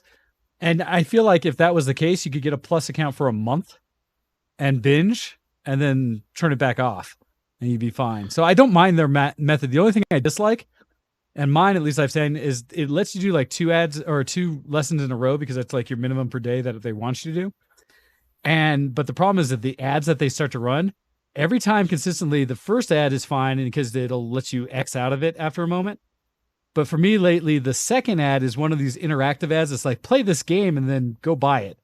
And I've yet to find a way to just cancel out of that ad. So I have to close the app and then reopen it. Oh, really? I don't have that problem at all. I find that if you hit try plus or whatever, it'll be like, oh, click here to spend money. And you're like, no, cancel that. It'll just back you right out of everything. Okay. That might be an option as well. Solve it quickly. It was just certain ads I was getting. It's like, man, I can't get out of this ad. This sucks. Most of those ads are time-based, though. I think it's like 20 or 30 seconds. Yeah, there's a couple variety of them. But anyway, Duolingo was great. I recommend it. I'll likely pay for it if I find myself 6 months down the line and I've got 50, 60, 70 lessons under my belt and I'm still using it and I'm clearly invested. I wouldn't mind giving them money because they deserve it, right? So, but right now I'm not sure if I'm going to stick with it. I'll just stick with ads, and they're still making some money from it. Yeah, well, and I'll say this probably in the sense that if you are on Duolingo and using it in any way, feel free to friend me. Because they have a fun competitive aspect to it. Oh, yeah. In that, at least, because I have one friend right now, and it shows how much progress they've made there, how many XP they have. And they like to message to say whether it's gone up or not, up or down. And so I think, let's see. I'm trying to find out what my account is. Because I know, okay, so mine is like my name. So Wayne Adams 10 is my account. If you look for me on there and try to friend, if you'd like to send me a friend request, you can friend me on Duolingo, and that way I have more people to compete against to keep me motivated as to how much progress I have made in a week. So, also, here's a link if you guys want to join and you don't have a Duolingo. That'll give me free stuff.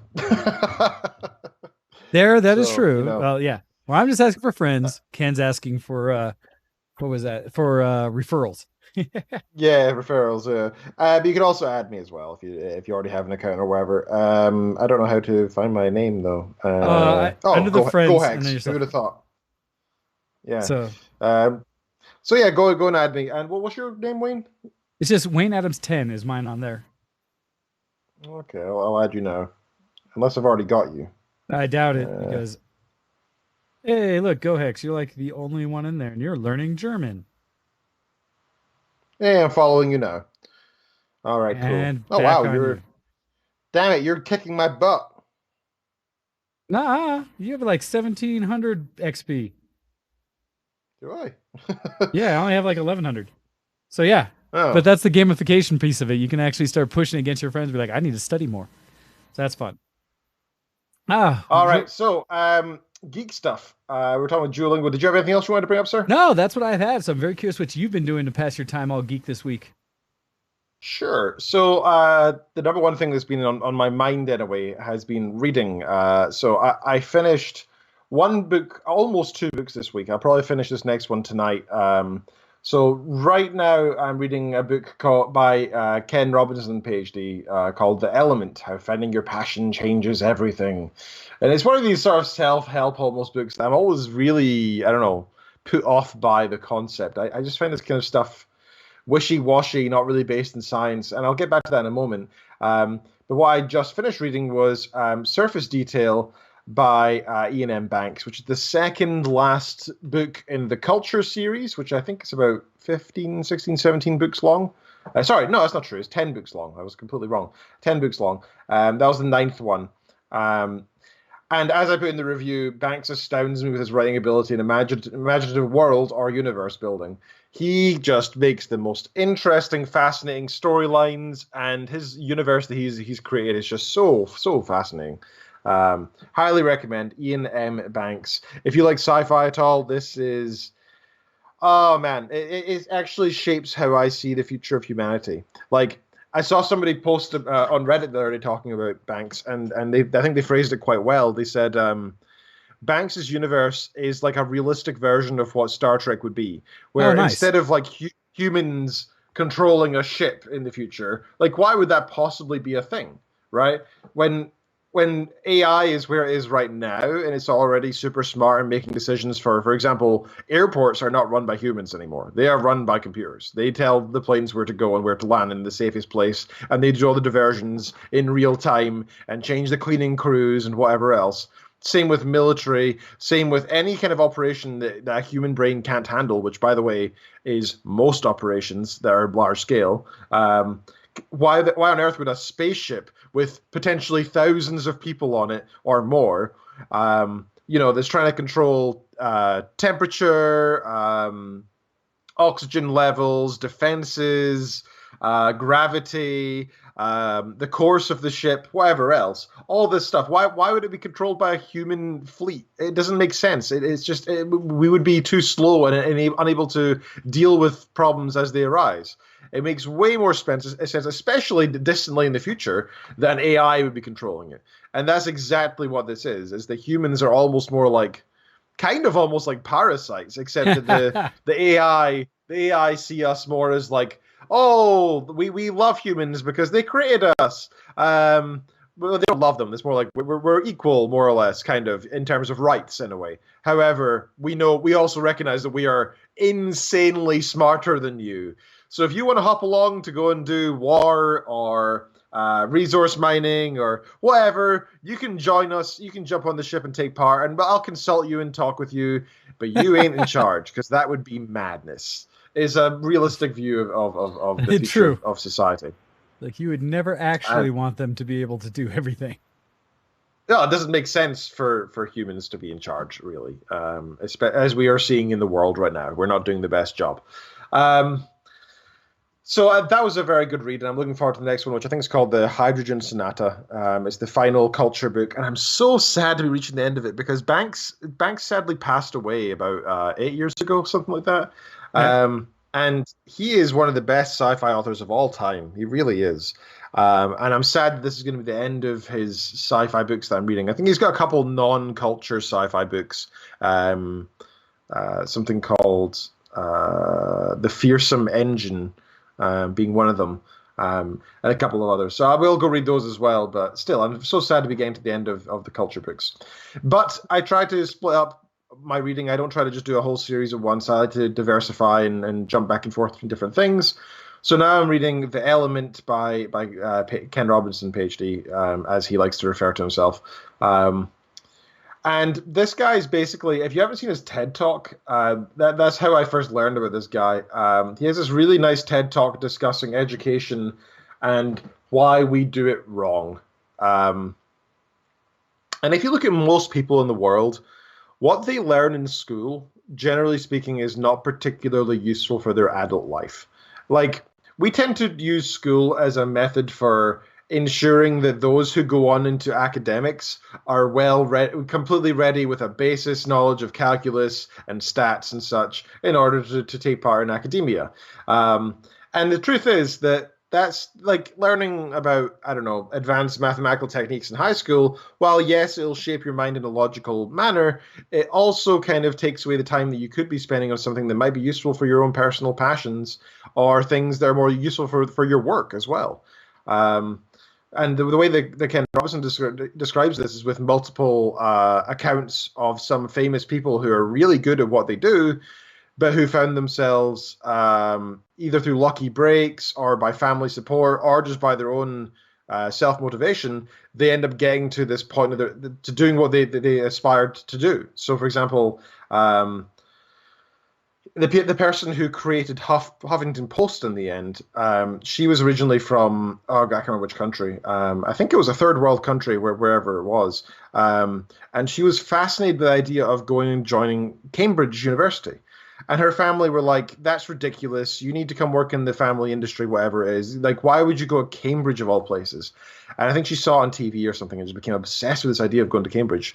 Okay. But eventually her mother sort of like said to her, you know, look, if you want to do this, if you really truly want, you can talk about it for like 5 years. If you really truly want to do this, let's go to Cambridge and look around. So they flew out to England and they just walked around Cambridge. Didn't even talk to anybody at the university. And it just convinced this girl at the time that was what she wanted in life, was to go to this university. And, you know, 5 years later, she won a bunch of awards for being one of the best writers and debaters of Cambridge's history. She ended up being the director of or the chair of the debating society, which now exists today, that she created, and ended up creating Huffington Post, which is, whether you like it or not, you know, that's quite an achievement. You know, whether you agree with their articles or whatever, their political viewpoints, you got to say that's quite an achievement. And there's several stories like this. Some famous sports people, Jay-Z is one of the people as well who had a similar thing where people sort of said, you know, your want to follow music is dumb. Why are you doing that? And then he ended up being Jay-Z, right? And this, Ariana Huffington. Thank you, Hando. That's her full name. And a bunch of these really interesting stories. And I just find it fascinating. And the guy has a PhD in education. He spent many years working with the Royal Ballet Institution of London or something, I think it's called. And he's taught all these various really interesting people who've had different forms of success.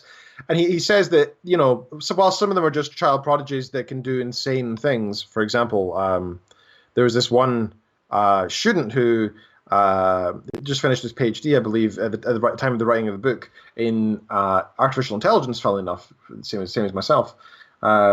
Except this guy is way smarter than I could ever be. This guy won an award for the world record for being able to calculate the 13th root of a 200-digit number in 71 seconds. What? like I don't think I could calculate the 13th root of a number with a calculator in a week. You know, like that guy is just insane. And he said basically he used his concepts of artificial intelligence to create effectively processes in his mind that he follows, and he feeds these algorithms. He feeds the information through an algorithm in his mind, a certain process, which can output a very accurate result for this specific problem. And he says that this has been very useful for him for, you know, winning these competitions.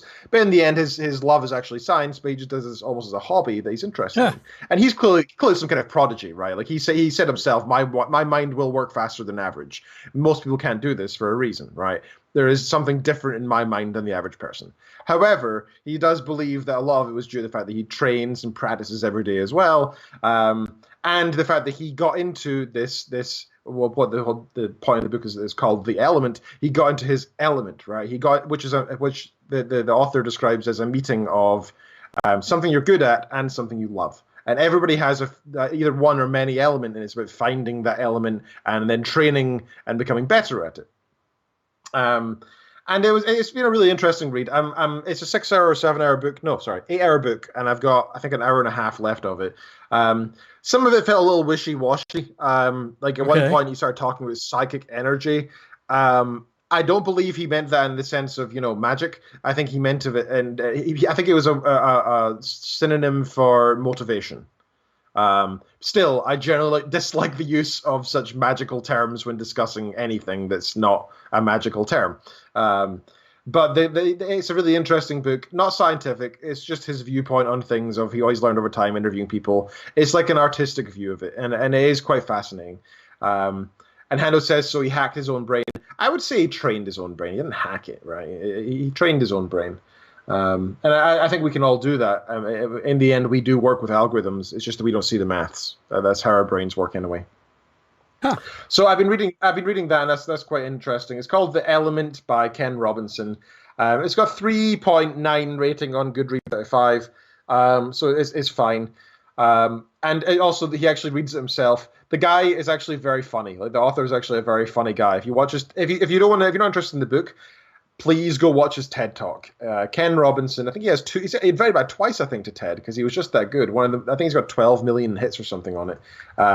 Like a ridiculous number of views. Really well worth watching. I'll put a link in the chat there. I highly recommend it. And it's called "Do Schools Kill Creativity?" And the answer is basically yes. But he's a very, very funny guy, very comedic, and very apt stuff. There's the link in the chat. And yes, 18 million views. Sorry. Okay, so as well as that, I picked up a couple of games this week. One I haven't, well, neither of which I've actually played. One is Mindustry. Okay, yep. Is that another one that's kind of like the Factorio style top-down build something games? So the way I think I understand it so far is, it's more like Factorio mixed with a tower defense game. Okay, I remember seeing it.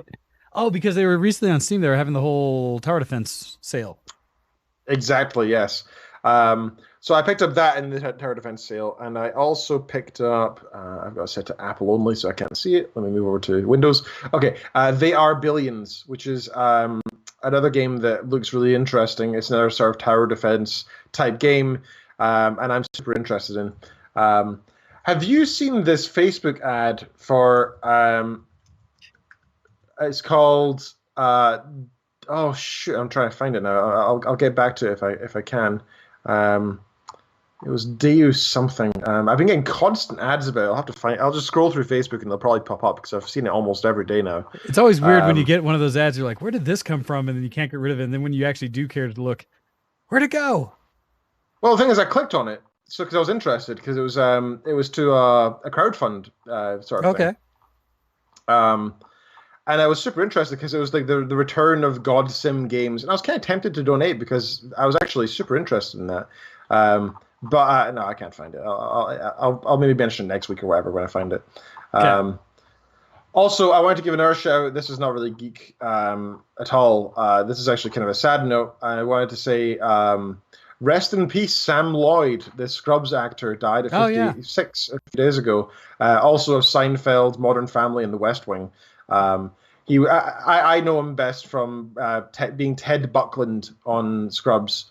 The lawyer for the hospital in Scrubs. Very funny guy, talented musician, comedian, just all around great guy. It's really sad actually. He put a YouTube video out a few days ago saying goodbye, and he sings goodbye to the world in a sort of comedic fashion, and he's smiling and laughing, and it's really sweet to see. It's just kind of shocking to think of that guy as having passed. I don't know why. I couldn't quite get my mind around that idea. He was younger because I think it was 65 or something like that. And oh wow, that's older than I thought he was. And he died of cancer, if I remember. I saw it real quick. 56. 56. Oh, 56. So younger. Okay. But one, being younger, and two, that it was basically, it's not related to the stuff that a lot of people are worried about right now. It's other factors that are going on. Yeah, he had it was cancer and tumor. So he was doubly screwed, I think, which is a real shame because he was such a brilliant guy. But he will be remembered through his amazing acts, and that's what can we want more in life than being remembered for the things that we're passionate about. So shout out to Sam Lloyd, and I think I might have to go and watch some Scrubs at some point soon because I really, really enjoyed his work in Scrubs and other places. Gotcha. Other than that, I played a little bit of League this week, a little bit of RimWorld. I honestly, I spent most of my evenings working this week. I really didn't play much in the way of games. I did find myself falling back in love with music and the stats behind music. So I've got this little project that I will see if I can open up here. You've got a spreadsheet, don't you? Oh, a bit more advanced than that. It's so basically there's with Spotify and with most music services, I think YouTube has an extension as well. You can scrobble with Last.fm. So for those who may recall, Last.fm in like 2008 or so was a really popular music streaming service online that was either free with ads or you could pay with no ads. And basically, it was just Spotify before Spotify, but you couldn't choose which music you listen to. You could choose the genre or a theme, or you choose a band, and you want, and then it chooses music that is similar to that based on its algorithms. Okay. So it's a good way of finding new music, and I loved it. I actually found so much music that I like today because of Last.fm. I still to this day love Last.fm for that. And I gotta give them a big shout out because they've had such an influence in my musical preferences over the years. Anyway, so in Spotify to this day, in your settings on the desktop version anyway, you can actually attach it to your Last.fm account so that it will recognize what you're listening to and add it to your history. So that later on, when you go to Last.fm, you can, it's called scrobbling, that's their term they like to use, which means finding new music based on music you've listened to. Gotcha. So it'll add what you listen to as a past scroll so that it will then help you find future stuff. That's the premise. So I found a whole bunch of really interesting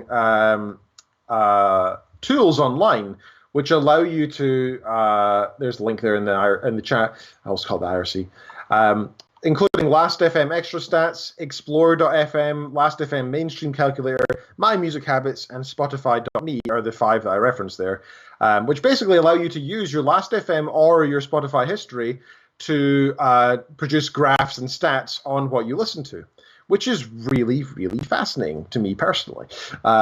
You can do it for your own music, and if you have a Spotify account or a Last.fm account, you can do this as well. If you don't have a Last.fm account, I recommend making one. It's free, and you just hook it into your whatever you use to listen to, and then it'll track what you listen to, and you can run the stats on it later. So if you scroll down that page, there's a bunch of interesting stuff, including like the sort of genres I listen to over time. This is over the years, by the way. Some beautiful graphs that you can do. I've got a world map there that show where the majority of my artists come from.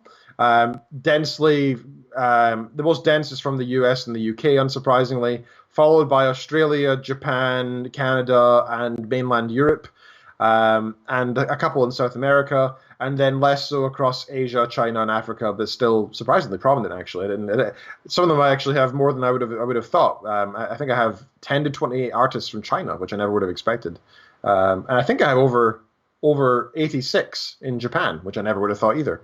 But it's quite fascinating to see where all your music comes from on a chart like that. So check all that out because I love seeing this stuff. Some other interesting stats, for example, I tend to mostly listen to music between the hours of 5 p.m. and 8 p.m. and 10 a.m. and noon. I don't know why. That just seems to be it. My top genre of music is video game music with 14% of my artists, which is interesting. And by far, my most common genres appear to be ambient, electronica, chill out, video game, classical, piano, and guitar. And that's quite weird to see as well. So check out all that stuff. It's all super interesting. That link that I gave you is to my website with where I put some of my stats, but it also links to the places that I got them from. So you can make your own from there if you're interested. Nice. All right, that's all I have to talk about, sir. So shall we jump on news and such? Yeah, so let's see. I know there are a couple things. One, because as we're dealing with the times and what we're trying to do to get through, one of the things I talked about in the past was watch parties that a third-party company had done on Netflix, where they had Netflix parties that you could jump in there and download their Chrome extension and have a chat placed on the side when you were watching videos or movies together, syncing the video play with someone so you could have virtual, basically, movie nights. Well, we got in our show email a notification from Twitch. And Twitch, using Prime Video, are also implementing watch parties now. This is currently in beta, but they said because of this time, they're trying to push it out faster so that people have something else they can do to connect. So from their email, it says, hey, VTW Show X, During this time of uncertainty, we know how valuable shared experiences are to our community. This is why we're working to make the beta version of our new feature we're working on, Watch Parties, available to more communities on Twitch. With Watch Parties, Twitch communities with a Prime membership can enjoy movies and shows available on Prime Video together, even when they're apart. Over the next few weeks, they'll be rolling out the beta version of Watch Parties to all the creators in the United States, and it's asking us to keep an eye out on the creator dashboard. Once you have access, Watch Parties will appear in the Quick Actions menu of your Steam Manager. With it, you'll be able to select a movie, TV show, or Amazon original from the Prime Video catalog in Watch Parties and watch with your community directly on Twitch. Your viewers will see and hear you in the picture-by-picture format above chat and can share their support like they normally would with subs and bits. So the question out there is this something that you guys as a community would be interested in? And Ken and I perhaps hosting a watch party for all of you? Is that something that sounds fun? Kind of curious. If not, even then, if you yourself are on Twitch and have your community, is this something you could see falling in? I know I've done it a few times with the Netflix one. It was a lot of fun, and it was interesting because in a way it worked both ways of being able to watch something and not have to be interrupted by someone directly talking to you, but instead having chat there that you could view and kind of react to yourself. And I thought it was very cool. So, Copy, the question I have when you say exclusive in the U.S. for U.S. creators, but can you outside of the U.S. watch via the regular Twitch channel as well? Is it only U.S. creators, or is it all people, participants have to be in the U.S.? That'd be a question I have. Because yes, it sucks that right now it looks like at least that it's creators only. Oh no. So she is saying that she has been locked out of watch parties. That is cool. That is not cool. So that is unfortunate to hear, Copy. But it is something at least to be aware of as another means that could provide some entertainment. All right. So in the news, Ken, what do you have for us? Sure. So the first thing I want to mention is a bit old now, but it's actually something I experienced as well. So a couple of weeks ago, Fortnite did their, I think it was on the 22nd, 23rd of April, something like that. They did their Travis Scott Astronomical Concert event. So we didn't have a chance to talk about it because I think that was either the week I was off or it was before the week that we had our interview. But regardless, so Fortnite does these events in the game that are, usually they're sponsored by an external person. Like at one time it was Star Wars. This time it's by the rapper, I guess, Travis Scott. I'd never heard. I had never heard of it, and I only saw like a quick video clip of it, so I don't know much about this. But please, yes, what else does it tell us? So I was there for the event. I actually jumped in there with a few friends from Scotland. There's 5 of us or 4 of us all together, and you jump in the game as normal, but you choose the mode that says live event or something, and you can kill each other and stuff as normal. And there's a timer at the side of the screen that says how long until the concert starts. So, at the start of the game, people are screwing around, collecting materials, doing the normal thing in Fortnite. But then when you land, then you sort of like go towards the main stage that they had at the top northwest of the map. And it's a main stage followed by, there's a bunch of islands around it. And there's this screen which had this strange visual effect, which was a world covered in roller coasters, which kind of was inside of it was this sort of like beating heart type thing. And it was this really strange looking thing. I think it's his album cover or something. Okay. But it started growing bigger and bigger and bigger, and then it stops. And I noticed beforehand, because I was actually standing behind the screen because I was just exploring like an idiot, that this thing was actually in the sky and coming towards us. So you think it's on the screen, then the screen like dies, and you see this thing massive in the sky behind you. Like it's like the size of, I don't know, like bigger than anything in the game. Like it takes up half your screen. It's just huge and in the sky and just above the water. Okay. And it looks cool and it's beating, and you have all these roller coasters moving around, and you're like, whoa, that's cool. And then the concert begins. So this giant 3D figure of Travis Scott appears like a god. You all go flying into the air, and you're like falling, and you can bounce and jump around, and it's quite fun. All these amazing visual effects happen. At first, it just looks like the normal Fortnite game that you play all the time. But suddenly there's this figure jumping around, and then more visual effects start happening. These roller coasters appear from off screen and start like encompassing the world. Eventually, the whole world disappears and gets covered in fire. Then you're underwater and you're swimming around. Then you're in space, and there's these planets everywhere, and you can fly around. Oh, wow. And it's like the amount of money they put into the visual effects behind this, I was truly astounded at. It was a really, really impressive event. Like, it blew my mind. I don't give a crap about the artist or the music. I was just so impressed by the visual effects, and it made me realize that I would spend money to go to these kind of events. Interesting. A virtual concert that you can, physically take part in that has all these visual effects. It's not just a guy on a stage, but it's like a single one-off event that's been well prepared, and it's like a really well planned, designed, and implemented linear event in the game is awesome. If you haven't watched it, go watch the Travis Scott Astronomical Concert on YouTube in HD. Have it nice and big, and just imagine what it'd be like to be the player that's running around that you're following in the video, because it was really something special, and it makes me want to play Fortnite more. It was really, really something special. So that scares me a little bit, but I do have a question for you about the experience. Because I know they also did like a Marshmallow concert in Fortnite, and there's been a couple events they've hosted like that. It's funny because the only experience I've really had of anything like that was in the Darkfire Moon, whatever event in Warcraft, in going where they'd have the bands that come out there, and every once in a while people would gather around when they did their little live show, even though it's a recorded event in the game. Pretty neat. But I mean, just kind of as a virtual concert type thing, like, actually, this is pretty cool. But that's really the only place I've ever experienced other than seeing these things. Sounds cool, right? It actually does sound kind of neat. But was there still abilities to build or fight during that time frame, or was that all suspended? There was no fighting. All your abilities were changed. So, like the ones that you could, like, I think it was square, triangle, circle, kind of thing on your PlayStation controller, were replaced with cheer, dance, or like shake something on fire. So you could, like, it felt like you can mosh pit and stuff, and it was kind of fun and silly.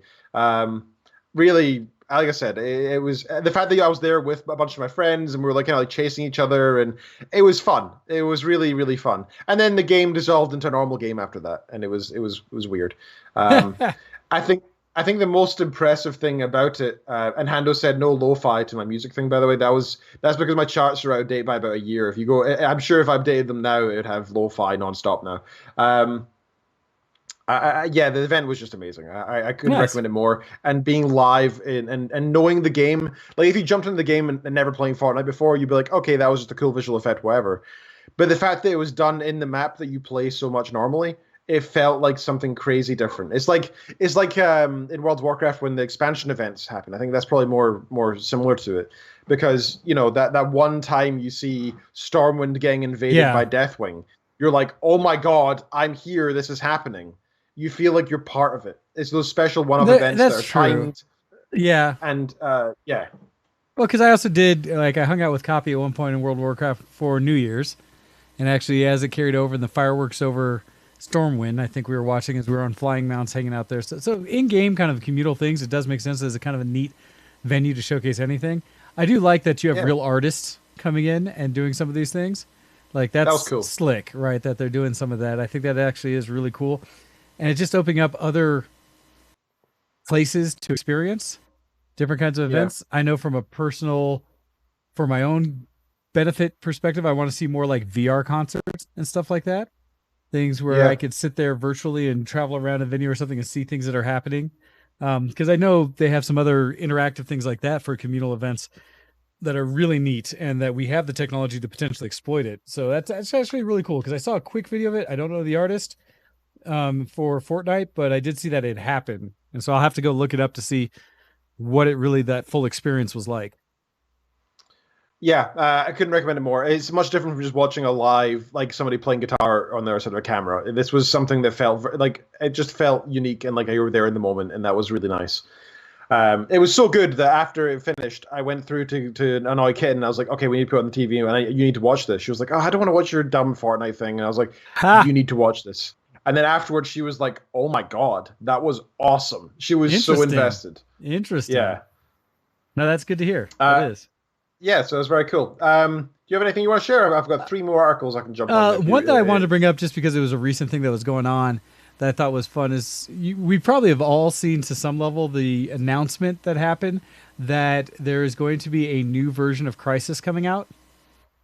The Crisis Remastered. So not a new version, but a remastered version of the original Crisis. Oh, I didn't know that. And so yeah, so this was recently released, and it was only the tiniest of like teaser trailer things. But basically discussing in various news articles, this one coming from DSOG, Dark Side of Gaming, saying Crisis Remastered is going to be released this summer and will feature all the technologies of SSDO, SVOGI, ray tracing, and HD textures. And Wow. It already looks beautiful. What more can they add? well, so that's the funny part, right? Because the joke that I think why it brought it to my mind is that Crisis, the original one especially, was always known for what? Testing the performance of computers. Like that was your original It's a benchmark. true benchmark. Was Yeah. can it run Crisis was always the thing. And it still actually happens to date where I believe I watched Linus Tech come up with something where it was saying they did one of their, it was a CPU only rendering of Crisis. They, with, I think it was the latest Ryzen chip or something from AMD where they're And did using it- all I 64 think it cores or struggled? something.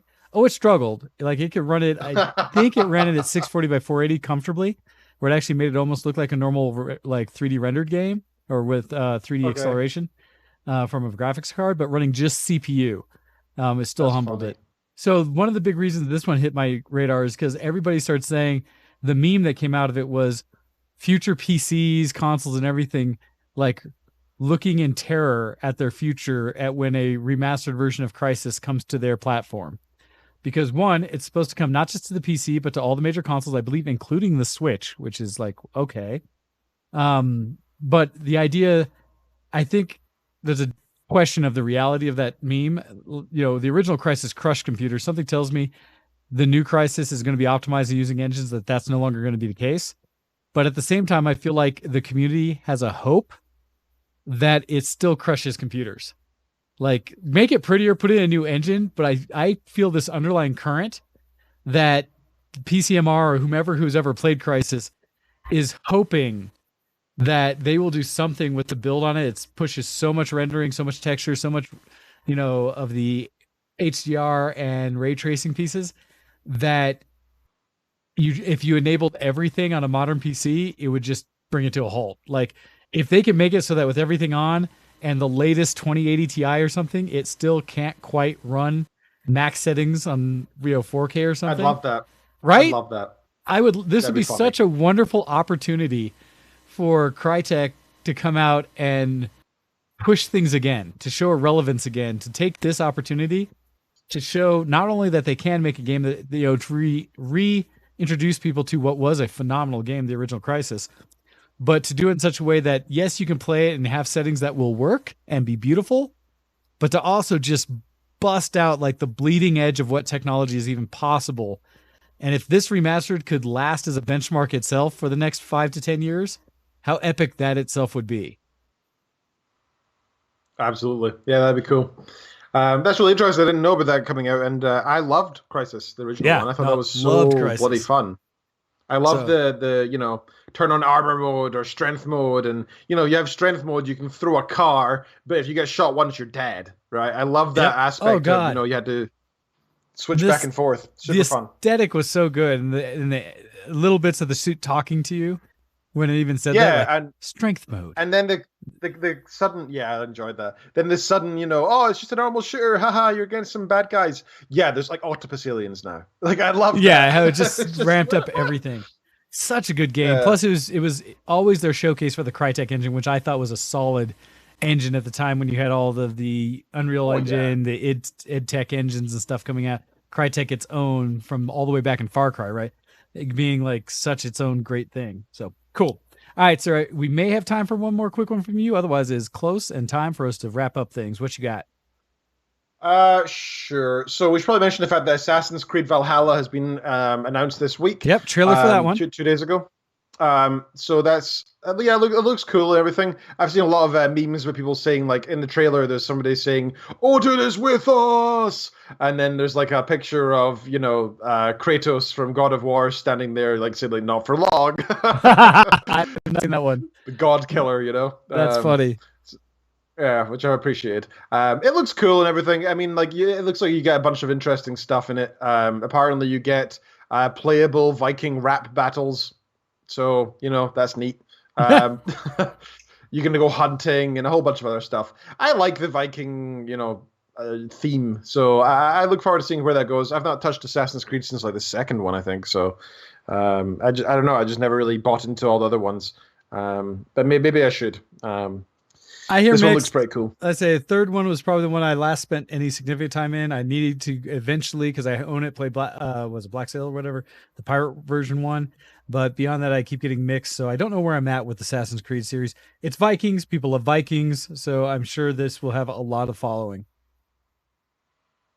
Indeed. All right. We are at the end of the show. So thank you, everybody, for listening in today. We very much appreciate it. You can find us all over the place. You can find us on reddit.com/r/showx. You can find us on twitter.com/DocDead for Mr. Wayne, twitter.com/drkenreid for myself, and twitter.com/VTWShowX for Mr. Wayne, for myself, and for the show itself. You can find us on Facebook, search for show, and then space, and then X, and then you'll find us there, no problem. You can find us on Goodreads. Feel free to add me there. You can find us on Instagram, VTWShowX there. You can send us an email to VTWShowX@gmail.com. We appreciate you telling us what you've been up to, your geek cred, how you're dealing with coronavirus, whatever, politics, whatever. We like chatting with pretty much everything. The X is kind of a variable amount, isn't it?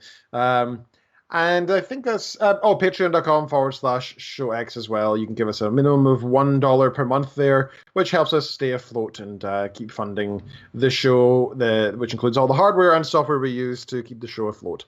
And with that, thank you so much for hosting again, sir. Always appreciate it. Happy to have you, and love having everybody on, listening and chatting with us every week. It's good fun. And so thank you guys for joining us again. We look forward to seeing you again next week. As well as feel free to interact with us all throughout the week. Come to our Discord, come check us out, send us emails, vtwshowx@gmail.com. We want to hear from you. So with that, you've been listening to ShowX on Twitch, on YouTube, on FaceCrack, and Mob Crush, and all the places. And please share us with all your friends. If nothing else, if you're not going to send us, your pennies and pence each week, by all means, please share the love of the show and let others know what you guys do with your Sunday for at least a couple hours with us each week. We would love to have more. So thank you all, and we will catch you again.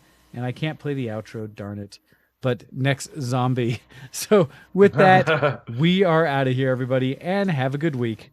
Bye!